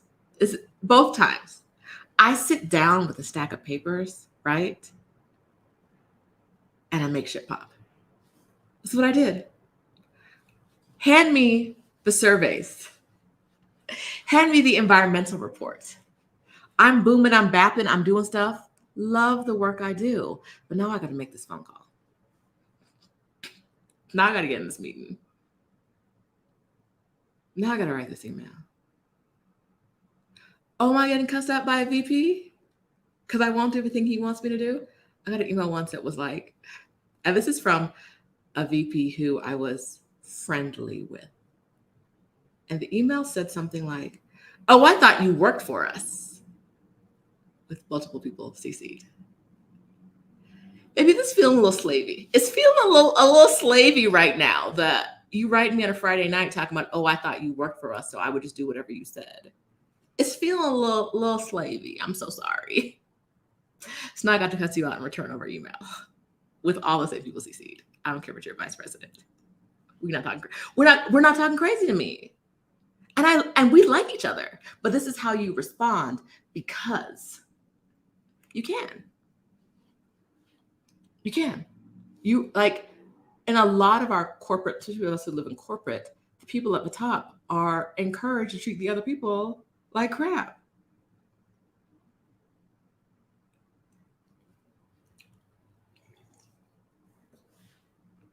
I don't want this.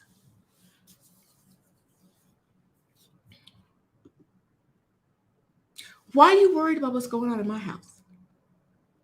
Coming in should be easy. Mind your business, girl. Mind your business. I live so close, but you don't know where I spend the night. Like, mind your business, girl. If you don't, like you can I loved the work, the conditions, and the conditions included the people. The conditions included the 2-hour commute. The conditions included being the only person on site for my department. And so every single person who had a question, there were 2 other lawyers when I worked at tech, 2 other lawyers in the department at one time until I was the last one standing, but including my boss. They worked remotely. They worked from home in different states. I worked in the Bay Area. So I was expected to be there every day from the time because I was the only person from the time the CEO was there to the time he left. He came in at 7, left at 7 a.m., 7 p.m. I had a 2-hour commute. So I was getting up at 5, leaving work home at 5, getting home at 9. That lasted like 4 days before I was like, no, there's no way I can be the only one and this is what I have to do. Y'all need to be online with him in meetings in the morning or something. I won't be doing this. Anyway, people would come to me all day and be like, I can't find Michael. He was supposed to send me this document today and he hasn't sent it. Well, I wasn't in bed with him last night, so I don't know what you want. Like, what do you want? You can't find the man who's on the East Coast? And so you're coming to me. Am I supposed, now on top of my work, I'm supposed to go track him down? These were the conditions that made it untenable, right? Like, I am the face of the department, but I'm not the boss. I'm the face. I have no power, but I'm the face. So you're coming to me to say, oh, so-and-so said he was going to get me this and he didn't get it to me. So can you? No, that's a grown man. Write him an email, call his phone. Leave me alone.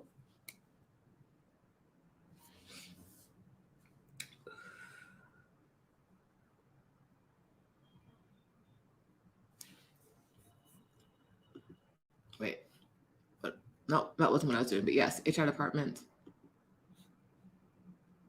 You need one good Black female friend in HR, like friend, not HR contact. I had a good Black female friend in HR. And one of my jobs, they did it. All right. I love being a professor, but higher ed culture while being Black is terrible. I'm sticking to adjunct. I think we've been told, and sometimes it's hard for us not to believe that we can't work our way out of being Black, right? We can't work our way out of being a woman. When that man said, it must be what does your work ethic come from in regards to my ancestry, and indicating that it wasn't as good as his. He had that line worked up and ready to go before I even came into his office. He was going to insult my work ethic and point to it being less than his because I'm Black, no matter what happened in that meeting that day. No matter what happened. Because you know what I can't change? I can work hard. I can be the best person for the job. I can do it better than you can, but I'll always be Black. I'll always be Black. I can't outwork being Black. I can't outwork being a woman. No matter how good my work is, I will always be Black, and you will always see me as a lazy Black. You tell me to read a book, I read a book. Boring as shit. Read it. Understand it. But because I cannot quote to you what one section says with the book closed, I'm lazy? I don't have the same work ethic you do? When that wasn't what you asked me to do, I'll always be Black. There's no amount of good work I can do that will make me less Black.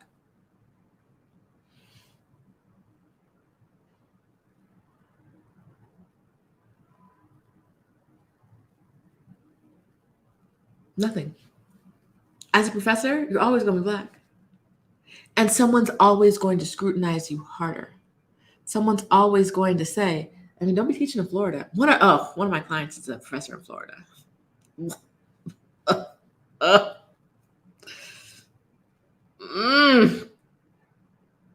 At a public institution in Florida. They're always going to be scrutinized to say, right, you're not as good, right? You're not as good a professor because you're Black. And are you teaching the things you're teaching because you're Black? And how can I get you in trouble for that? Even if you're teaching the same thing somebody else is teaching down the street, someone is always going to say that what you're doing is wrong, and you're doing this thing wrong because you're Black.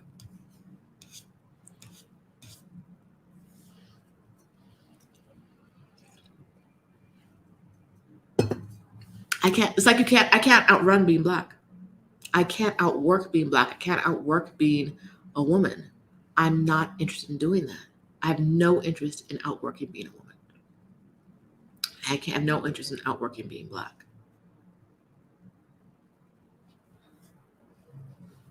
Baby, it is what it is. Like, I don't know what to tell you.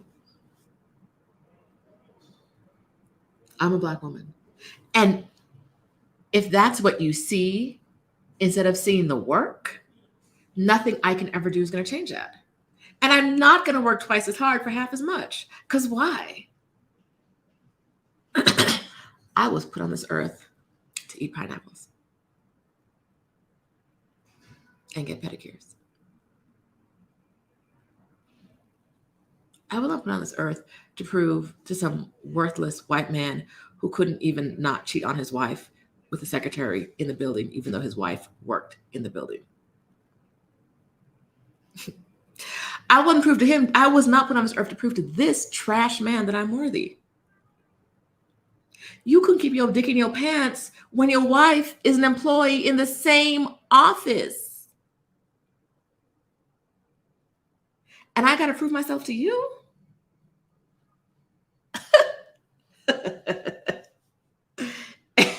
No. Trash. You're trash. Your mama trash. Your life is trash. That was the other thing. Let's talk about this. Let's back up a second.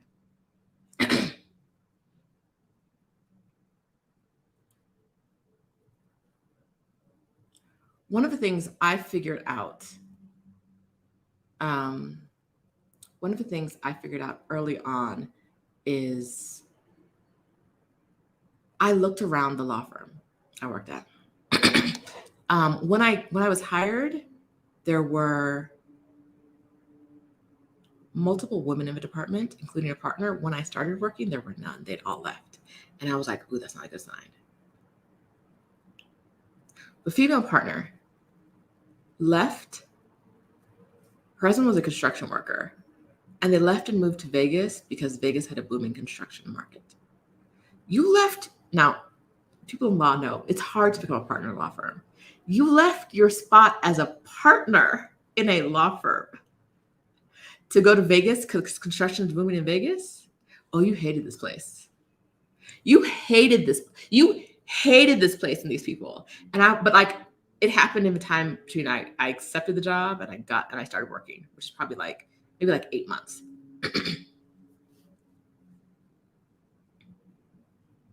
I was like, she did what? She left? Okay, so now me and this other girl, same one we start. We're the only women in the department. I look around the department at the men in the department, and I realize that not a single one of them has a life that I want. Not a single one of them. The one who cheated on his wife and started a whole new family with his secretary, who's now a stay-at-home mom, and his paralegal, I catch her all the time, sitting on his desk and leaning over, and they're talking, and they go on trips together, even though I would have been the right person to go because of I was supposed to be learning from him. So when there are, conferences, I should have been there, but no, the paralegal. Anyway, his wife worked in the office as a receptionist. And after he cheated on her and started a new family with his secretary, she continued to work in the office as a receptionist. So he had to walk past her every day. I don't want that life. What is this? What's happening? I don't want this. The other partners, your lives do not look like, I say this all the time to people who are especially starting out in your career. Look around at the people ahead of you. Do you want their lives? If you can't look at someone and be like, oh, right? And maybe it's not exactly what you like, but if everybody ahead of you's life looks like trash, from your perspective, maybe this is probably as good as it's going to get. What about you following in their footsteps is going to get you a different output, a different outcome. If you're putting in the same inputs they put in, right? I'm working in this career, blah, blah, blah, blah. This is the life. These are the hours I work, blah, blah, blah, blah, blah. What is the output you're going to get? Yeah, Sarah says sounds like a workplace shooting waiting to happen. There were more stories like that with different people, and that is the place where I worked with a guy who committed a murder suicide with his wife. But I worked there first. I worked in a different place. His wife came to work with me in my department. She was in my office. I was the office next to him. She was the office next to me. He killed her and killed himself. Maybe a year after I left the firm. Maybe a year after I left. No, a year after I left the tech company.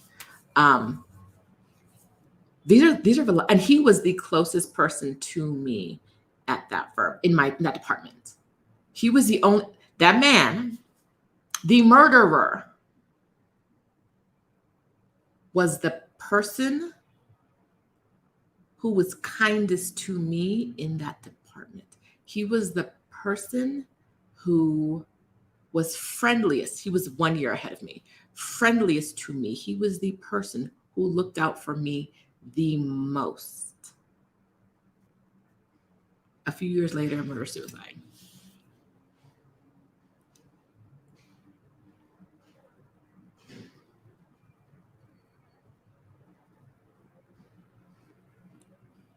I don't want your lives. I don't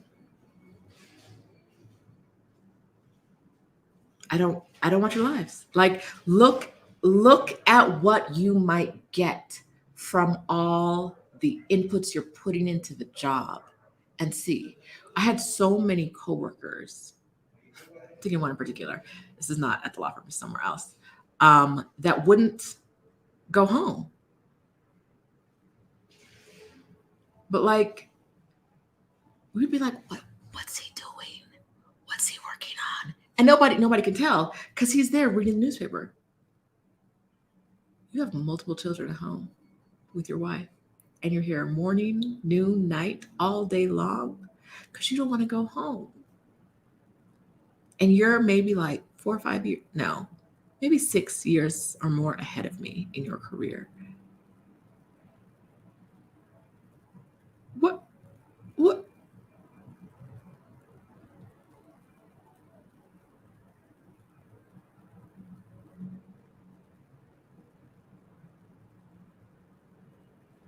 I don't want your lives. Like nothing about this is attractive.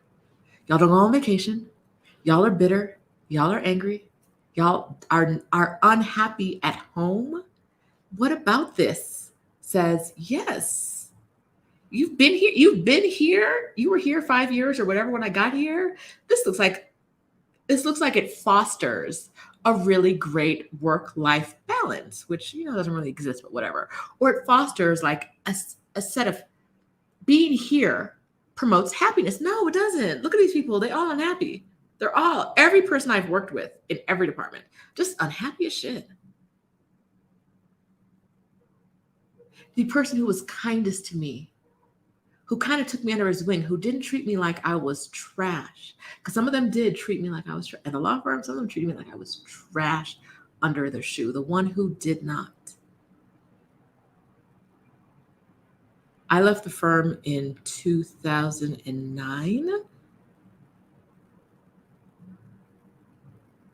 I want to say 2017.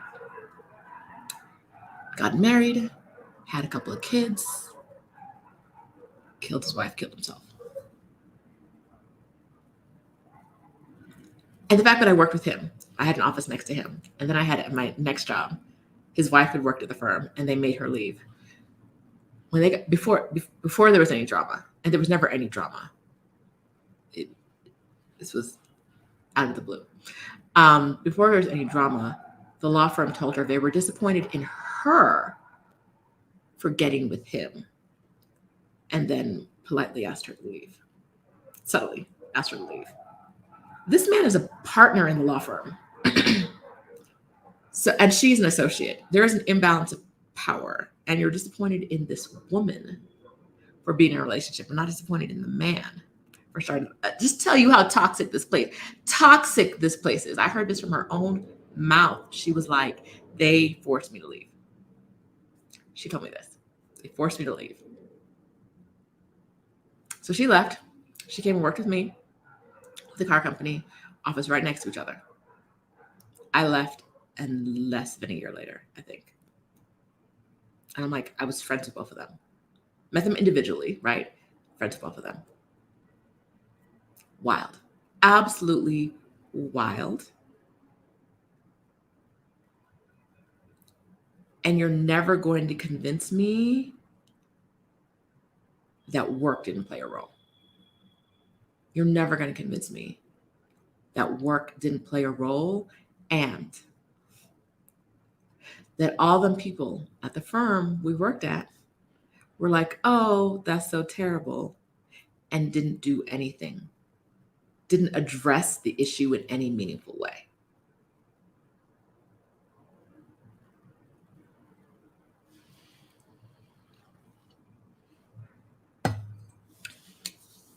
Because it's an outlier, right? It's when you hear it, it's a crazy thing that happens. It's crazy. That's insane. It'll never happen again. But I'm like, the work, we spend more time at work than we do with our own families.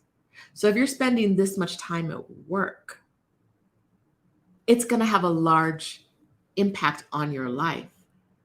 And y'all impacted that man negatively. I'm going to say that. Y'all impacted that man negatively. I'm not saying it's your fault it happened. Law firm of. But I am saying that that law firm, the work there, being in that stressful environment, impacted him negatively.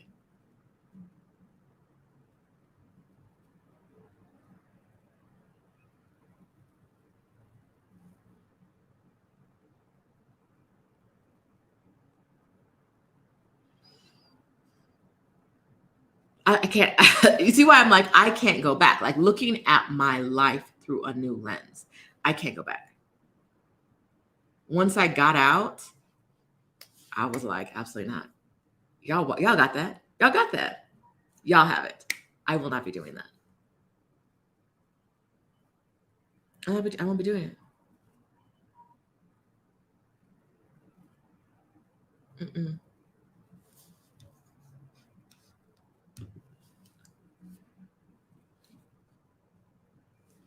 So Kendra says, I was complaining about my problems to the lawyer and she just come back from a fancy vacation. She said they would not leave her alone on vacation.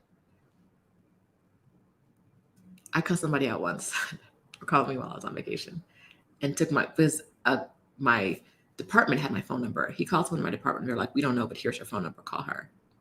So I removed my phone number from the list, my cell phone number, so they wouldn't have an opportunity to do that again. You gave my phone number to a client? My cell phone number? Now you don't get my number anymore. Deleting that.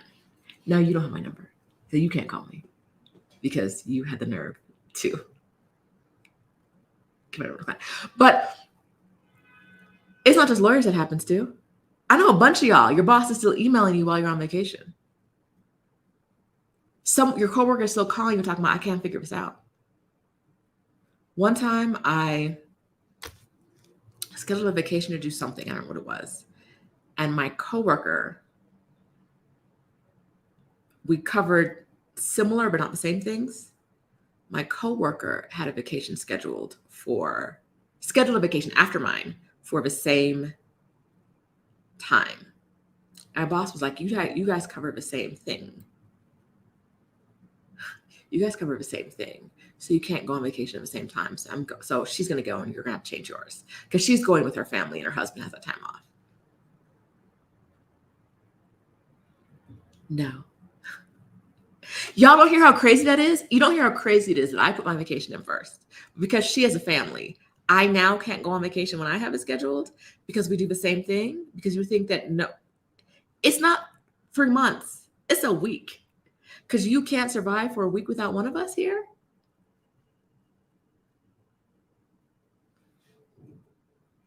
I won't be doing that. Yeah. So much of what we do in work, at work, feels like how much disrespect will this, it's like it's a test of how much disrespect will this person tolerate before they snap. What's happening? What's going on? I can't I can't go on vacation because her and her husband or kids are going on vacation. Well, girl, I guess you got a problem because I'm not changing it. I'm not changing my vacation. I put in first. Are you coming to me?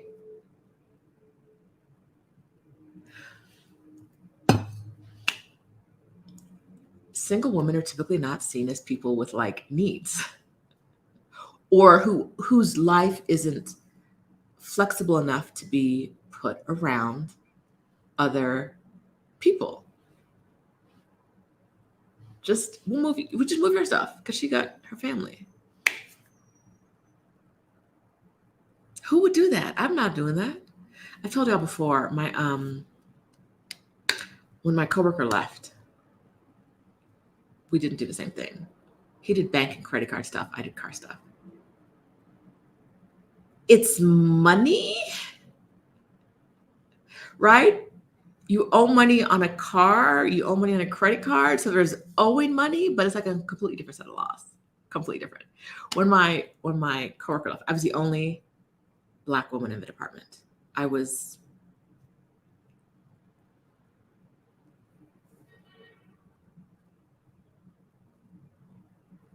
may have been one other woman in the department at the time. Everybody else was a man, as lawyers. My boss left like 1 week, and the next week my coworker left. And so my boss, there was a gap. So big boss, Jersey boss, head lawyer for all of North America. All of North America comes through. And he's like, all right. Comes in, he comes to our offices, he talks to us, or he called us. I can't remember. I think he called us. I don't remember what it was. Whether he was in person or a phone call. But he was like, he talked to all the other lawyers, and then came to me and was like, I came to you last because I'm giving you about 85% of his job. What? Like, do I look like a mule? You just keep piling things on my back and I won't care. You're not giving me 85%. Like, you don't hear how disrespectful it is within the lens of his job. His job was to make sure our office with no manager kept running smoothly.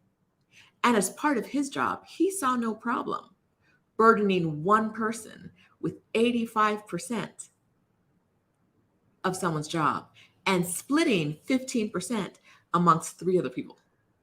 They all got about 5%. I got 85%. I was having to be there like, I don't think you're drinking, but you must be drunk. Like, what? I won't be doing that. Like, you need to go back and redo some math. But like, I have to now go tell my boss's boss, right? To stand up for myself, because you don't see me as a whole person. You see me as some kind of superwoman, some mythical creature. Am I the lion, the witcher, or the wardrobe? What is happening here? That you think I have 100% of my job and I can do 85% of someone else's job for an undetermined amount of time until we hire someone else, and it's really hard to hire for that role. I know, because I was here when y'all hired him for that role. I know how long it took. There's no thought about how this impacted me as a human. I'm coming to you last because you don't get all the work. And I've already set it up in stone. Well, other people already know what they're getting. I said, no, I won't be doing that. I won't be doing that. So either you're going to fire me, and I know how long it takes to replace this role. You can't do 2 at the same time. I'm so sorry, you can't do that. You're either going to fire me or you're going to respect the no. But I shouldn't have to say no, because you should be more thoughtful about the way you are delegating work amongst your significantly smaller team. We were a 6-person team, and now we're down 2 people. You should be considerate about that, but you're not, because you don't have to be. Because you think she'll do it all. She'll do it all. She's not married. She ain't got no kids. She ain't got nothing else to do but work for us. No thought about how the inputs they're giving me at work impact the outputs in my life, right? This man wasn't working part-time. He had a full-time job. You want me to do 85% of his full-time job and 100% of mine? That don't sound crazy to you?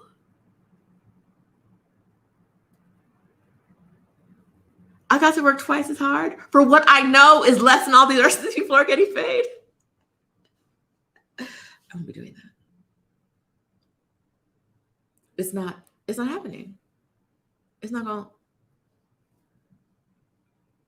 happening. I'm so sorry. The point of that story is, if you do not advocate for yourself, no one else will advocate for you, even when the situation sounds crazy.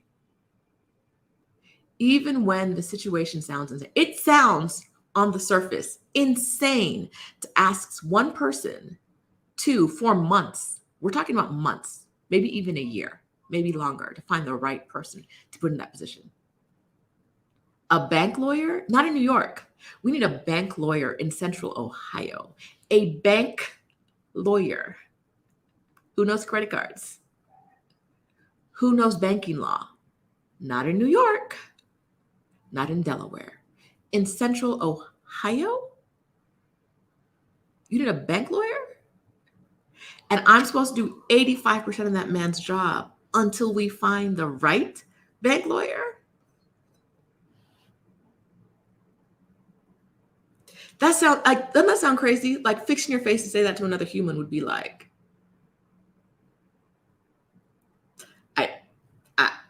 I couldn't get the words out. I don't think I get the words out.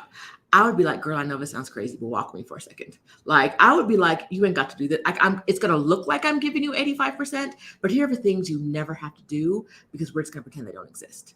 Now, you can't do that when you're supporting a bank. You can't just pretend things don't exist. All kinds of rules and regulations, right? But that's the only way I could fix my face to say that I split up 15% of work amongst 3 people and I'm bringing you 85% of the work. There's no way. But there's also no thought to how most changes at work, most work situations are going to impact you. I was already at a place where I was stressed out from work. I was already at a place where I was like, and you want to give me 80, without asking me, what do you have the bandwidth for? You want to give me 85% of someone else's job? Y'all crazy. Hey, Abba, I see you. I know you're in the Congo. I hope you're having a great time.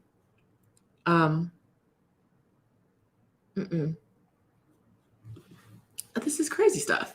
KB, my contract is from mid-August to mid-June. 1 July, my principal tried to pressure me to come to school to plan with my team. You're not working in July. Your job stops in June. I refused, and she sent someone to confront me in a parking lot. I would really be like, about what? What are we talking about? Like, did this person who came to confront you bring a bag of money? Because otherwise, what? And even if they did, you would still have the right to say, no, you don't have to work because someone shows you money. You don't have to do everything someone says because they're paying you. And these are things I know now that I've taken a break that I didn't know before. I didn't know before. I didn't know that, like, my period is painful because my job is super, super, super stressful. I don't think I ever realized how stressed out I was. My back goes out all the time because my job is super, super stressful. I did not realize how terribly stressed my job was, because stressed was just normal for me. Stress was just normal. Because everybody I worked with was stressed out. Everybody I worked with was stressed out. So, like, this is just normal. It's just normal. And for a lot of you guys, it's the same way. taking a break allows you to see things through a different lens. We talked about the optometrist lens. It puts different lenses on your eyes, and you're able to see, oh, okay, wait, this is how they live in Cartagena? Okay. Like I said, in Thailand, Johannesburg, in Paris, I was like, what? All right. Okay. One of these countries, was it England? They passed a law where like your boss, one of these European countries, I can't remember which one it was, passed a law where your boss can't email you after work. After work hours are done, like, no, they cannot. And I'm like, really? Because I was getting 3 a.m. emails. Someone who was not my boss once, she got fired for this. She got fired for this and being a workplace bully. Well, she left. I don't know if she got fired or she left before she got fired, but she was about to get fired. Left because this is what she would do. She would like email us something at like 9 p.m., like a 20-page document, and say, be prepared to discuss this at our 8 a.m. meeting. BITCH, is you crazy? Like what? You're not even my boss. You emailing me something late night telling me I need to discuss it first thing in the morning? Is there a fire?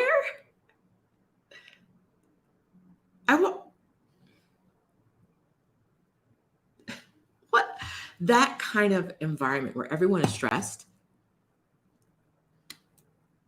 Step back for a second. One of my worst times at work was when my company I worked for, the last company I worked for, was going under, and people were given jobs they didn't know how to do.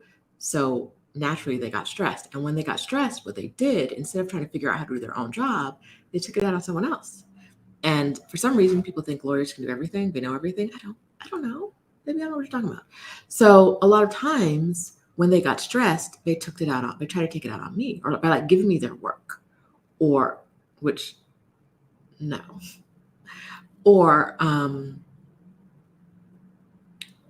or like just being nasty and rude. So nasty and rude. Because they were stressed. And so even if you're not stressed, being in an environment with stressed people is terrible for you. It's terrible because they're not going to be nice. Stressed people aren't nice. They're not happy. They're not friendly, especially if they're not like your family or friends. I don't know that I was a good friend back then. I think I was as good as I could be, but I didn't have the bandwidth to be my best. So I didn't have the bandwidth to be my best anywhere because I was stressed out. Happy Vegan says France is the country that passed that law. Somewhere over there. You can't email me after work. Hey. Yes. Because you'd be on vacation and they're like, I just need to know where you put this in the filing cabinet. And then you give them an answer and they got 72 more questions. Okay, I found it, but boop, boop, boop, boop. No. I'm on a beach. Why don't you respect that? You're going to be on a beach in a month. I'm not going to call you. I ain't called that man in Hawaii on his vacation with his new family after he cheated on his wife and left her. And I'm in trouble for not calling you on your Hawaiian vacation? There's no winning. There's no losing. I mean, there's just losing. There's no winning. So if you're watching this, if you're watching my channel, you probably were already on board with a career break. You probably were. I want you to take the steps. I want you to take action towards taking a career break. I want you to get in community with women who want to take career breaks. Whether that is joining me at FromBurnoutToBliss.co, which you can also find at RoshidaDowe.com. My plant, that sign fell on my plant. It's not my plant, it's blocking the words, but it's RoshidaDowe.com. Whether it's coming to Exodus Summit this year and getting the all access pass, because when tickets go on sale, there's going to be at least 2 tiers. There always is a weekend pass and an all access pass. And every year, some of y'all are like, after you get the weekend pass, are like, I should have got the all access pass. Every single year. Don't do that this year. So go ahead and get All Access Pass. Tickets are not on sale now. We will email you when they go on sale.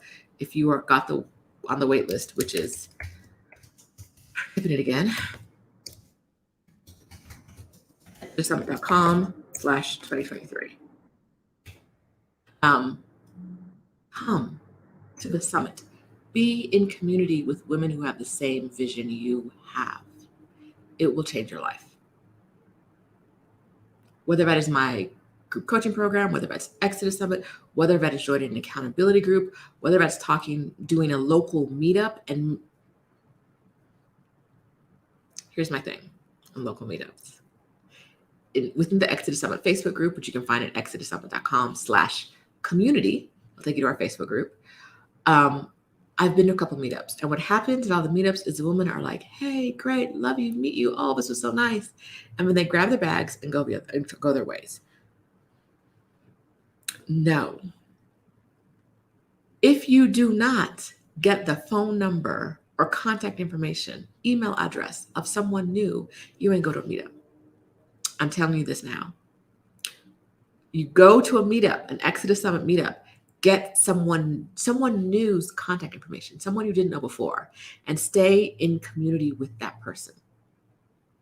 I be at the meetups like, nah, you're not leaving yet. You're not leaving yet. Phone numbers need to be exchanged. Something needs to happen. What's happening? No.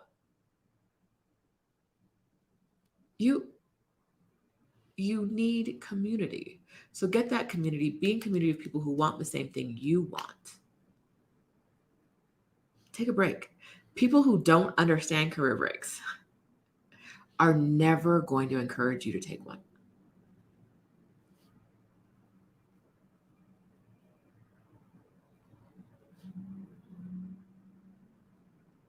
They're not going to encourage you to take one.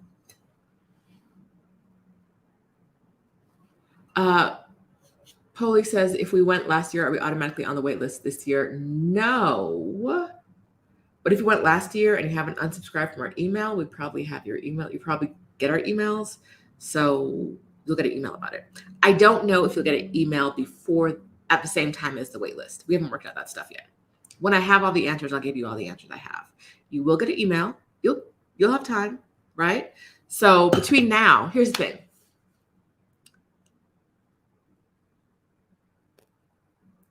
The All Access Pass last year, the lowest it was on sale for ever, the lowest price it was ever, was a couple $100.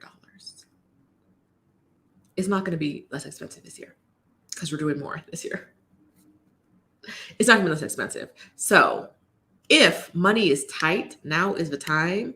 Do the wait list and set up a little Exodus Summit fund, right? Set up a little Exodus Summit fund.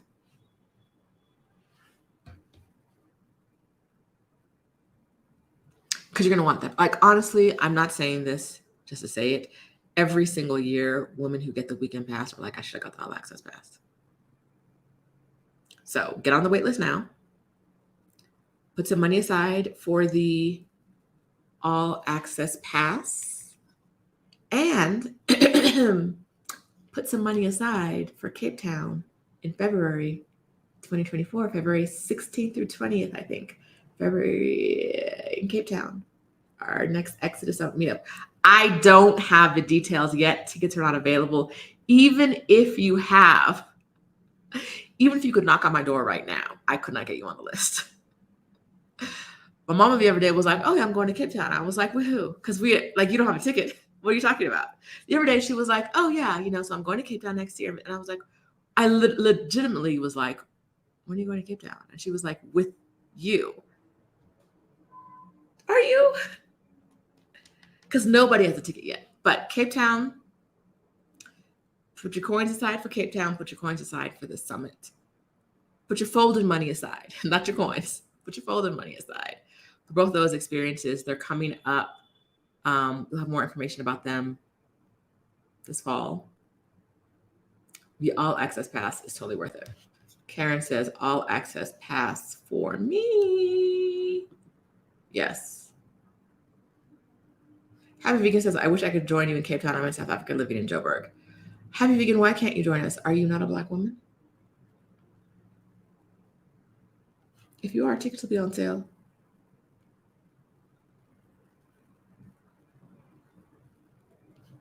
Okay, so Tony says, I just talked about this yesterday about my family. With my family, they'd be so happy and relieved if we decided against our planned sabbatical move abroad. And some of it is like a fear of the unknown. And we can get over our fear of the unknown, but it's really hard to get our family over their fears, right? Like it's really, really hard to do that. But you don't got to accept their fear. You don't have to move with it. Get in community of people who don't have that fear. I asked last year or last week, if you had a fear of taking a sabbatical or moving abroad. And the answer in this community of people who watch this channel, the answer was overwhelmingly no. Overwhelmingly, people watch the channel are like, no, I'm not scared. These are your people. Be here on Sundays. These are your people. They are not scared to move abroad. They are not scared for you. They're not scared for themselves. This is who you want to be with. Find these people where they are. If they're your neighbor, go give them a hug, right? Totally random. But since I've been telling war stories at work, Candace says, go get the All Access Pass. Community is why I'm attending 3 years in a row, and useful knowledge. Okay, but real quick, this is the last segue that I got to get out of here. We were in one of my former employers. There were some concerns about sexual harassment. It's not funny. There were some concerns about sexual harassment. So we had a all hands meeting. Everyone in the main building came. We sat in the cafeteria. The head of HR, who was reasonably new, not new to HR, but new to the company, a couple months, I think. In the meeting, told us at the start of the meeting, a meeting about sexual harassment, told us to all stand up and hug our neighbor. My God. Whoa! I was like, in a meeting about sexual harassment in the company, you're starting with stand up and hug your neighbor who could be your boss who's been sexually harassing you. I was like, this is some wild shit. And every once in a while, I'm mostly like, oh, that's some wild shit. And I'm just watching it like, oh, couldn't be me, right? Watching it. I was like, nah, I have to say something. So I emailed her and I was like, hey, like, I feel like under the context, that was not an appropriate way to start a meeting. The way she lit into me in response, I didn't know her. I was like, hey, as an employee, she's like, it was just a hug. You're making too big of a deal about this, blah, blah, blah, blah, blah. And I was like, so you're just never going to learn. You're like if no one else has said it to you, I'm sure someone else has, but if no one else has said it to you, and this is the first time you're hearing it, instead of taking it in, that employees thought it was inappropriate to be told to hug the person next to them in a meeting about harassment.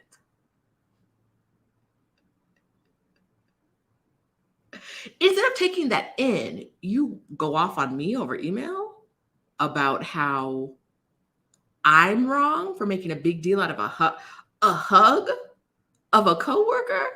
Girl. I will never forget that. When I tell you, I have worked in some places where I'm like, I need a break. That was a place where my therapist was really like, these people sound like trash. They sound like terrible people. She was Eastern European, like former Russian bloc. I don't know, remember which country. Eastern European woman, older.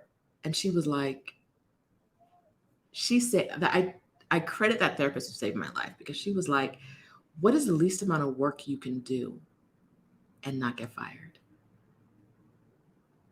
She's like, is it less than you're doing now? I was like, it's a lot less. She's like, you can give them less and still get paid? I was like, yeah. She was like, so why aren't you doing that? And I was like, work twice as hard. She was like, right? Like, we're so used to being told that the answer to the lack of respect and the lack of care and concern and the degradation is to work harder. And she was like, no, pay them dust. She was like, give them a whole lot of nothing as long as you keep getting paid. Give them nothing. And that was my version of quiet quitting back in 2018. I literally wouldn't come into work anymore. And my boss wouldn't notice. My boss would like literally, I've told you guys this before, he would walk past us where we sat. He sat downstairs, we sat upstairs. Walk past us to a conference, to like a meeting in the conference room with our team that we weren't invited to, and then walk out without even acknowledging that we were there. Like, this is the only time today we're going to see you. You came up here for a meeting. You're leaving, and you're not like, hey, team, y'all all work for me? I should say hi. Not even a wave from across the room, nothing. I stopped coming into the office. I check email. I had to force myself towards the end when most of the team had left, so there was less work to do. I had to force myself every day to do 30 minutes of email. Just check email for 30 minutes. First, it was check email for 30 minutes twice a day. Then it was check email for 30 minutes once a day. I had to force. Once she was like, no, really, get accustomed to doing nothing, giving them the least. I was like, oh, that's a thing? Y'all be doing that? Y'all be giving the least.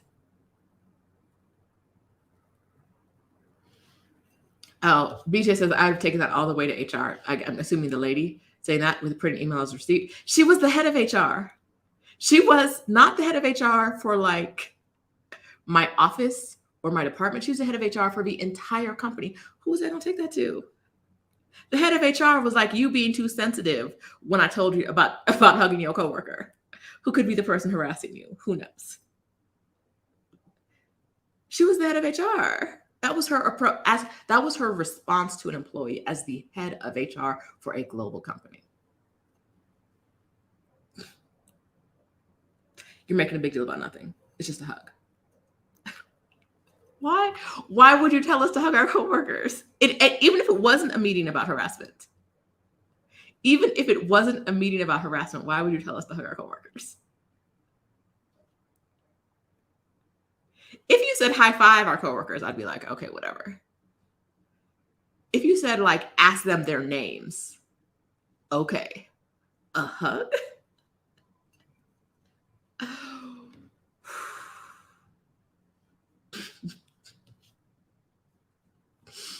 Yeah, I was like, okay.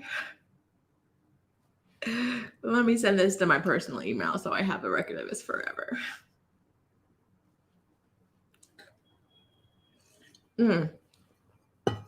Okay, Celeste Ray says, I found my tribe, leaving in 3 weeks for a month abroad.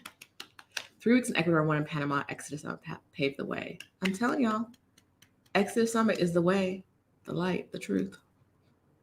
Right? It's the way to do it.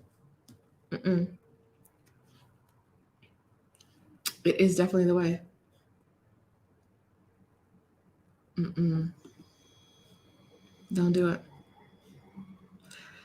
All right. I think that's it, y'all.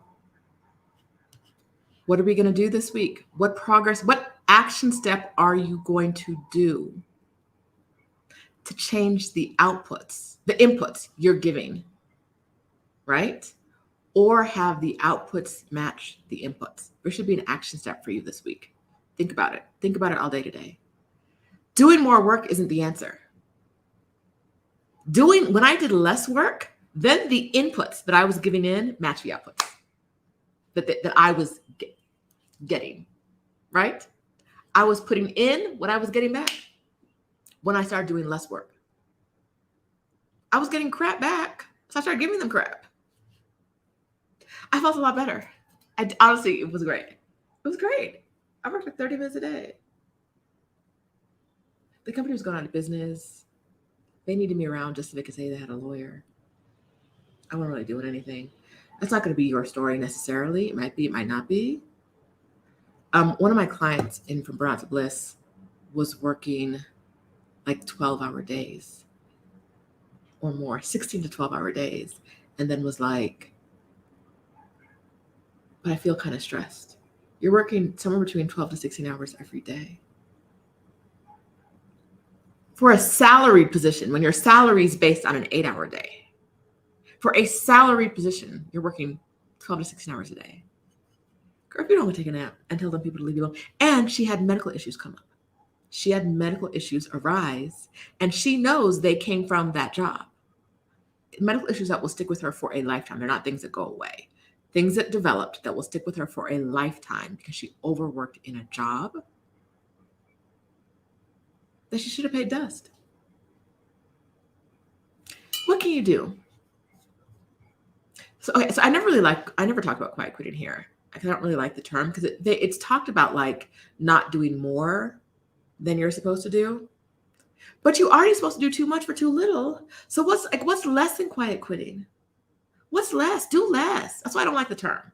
I don't love it, right? Like we celebrate people putting up boundaries at work to only do what they're supposed to do. Do less. Do a lot less. Your boss is not going to have a difference anyway because you were doing too much to begin with. You were doing too much. You doing 150% of a job you're supposed to be doing. Take that down to 75. This week, I beg of you, instead of giving them 150%, give them 75 and see how that feels. Since Kemi says same thing happened to her and now she'll be on chemo for life. Something very similar happened to me. I was going to be on like really old chemo meds for like 6 months. My doctor told me to get rid of an issue I had. And like 5 years later, the issue hadn't gone away. You know when the issue's gone? When I quit working. When I quit working. This is not the period issue. This is a different health issue. The issue's gone when I'm not stressed. Give them 75% this week and see how that feels. If it feels good, take it down to 60 next week. I beg of you. That's your action step. That's your homework from me to you for this week. Give them less. They deserve less. They don't deserve.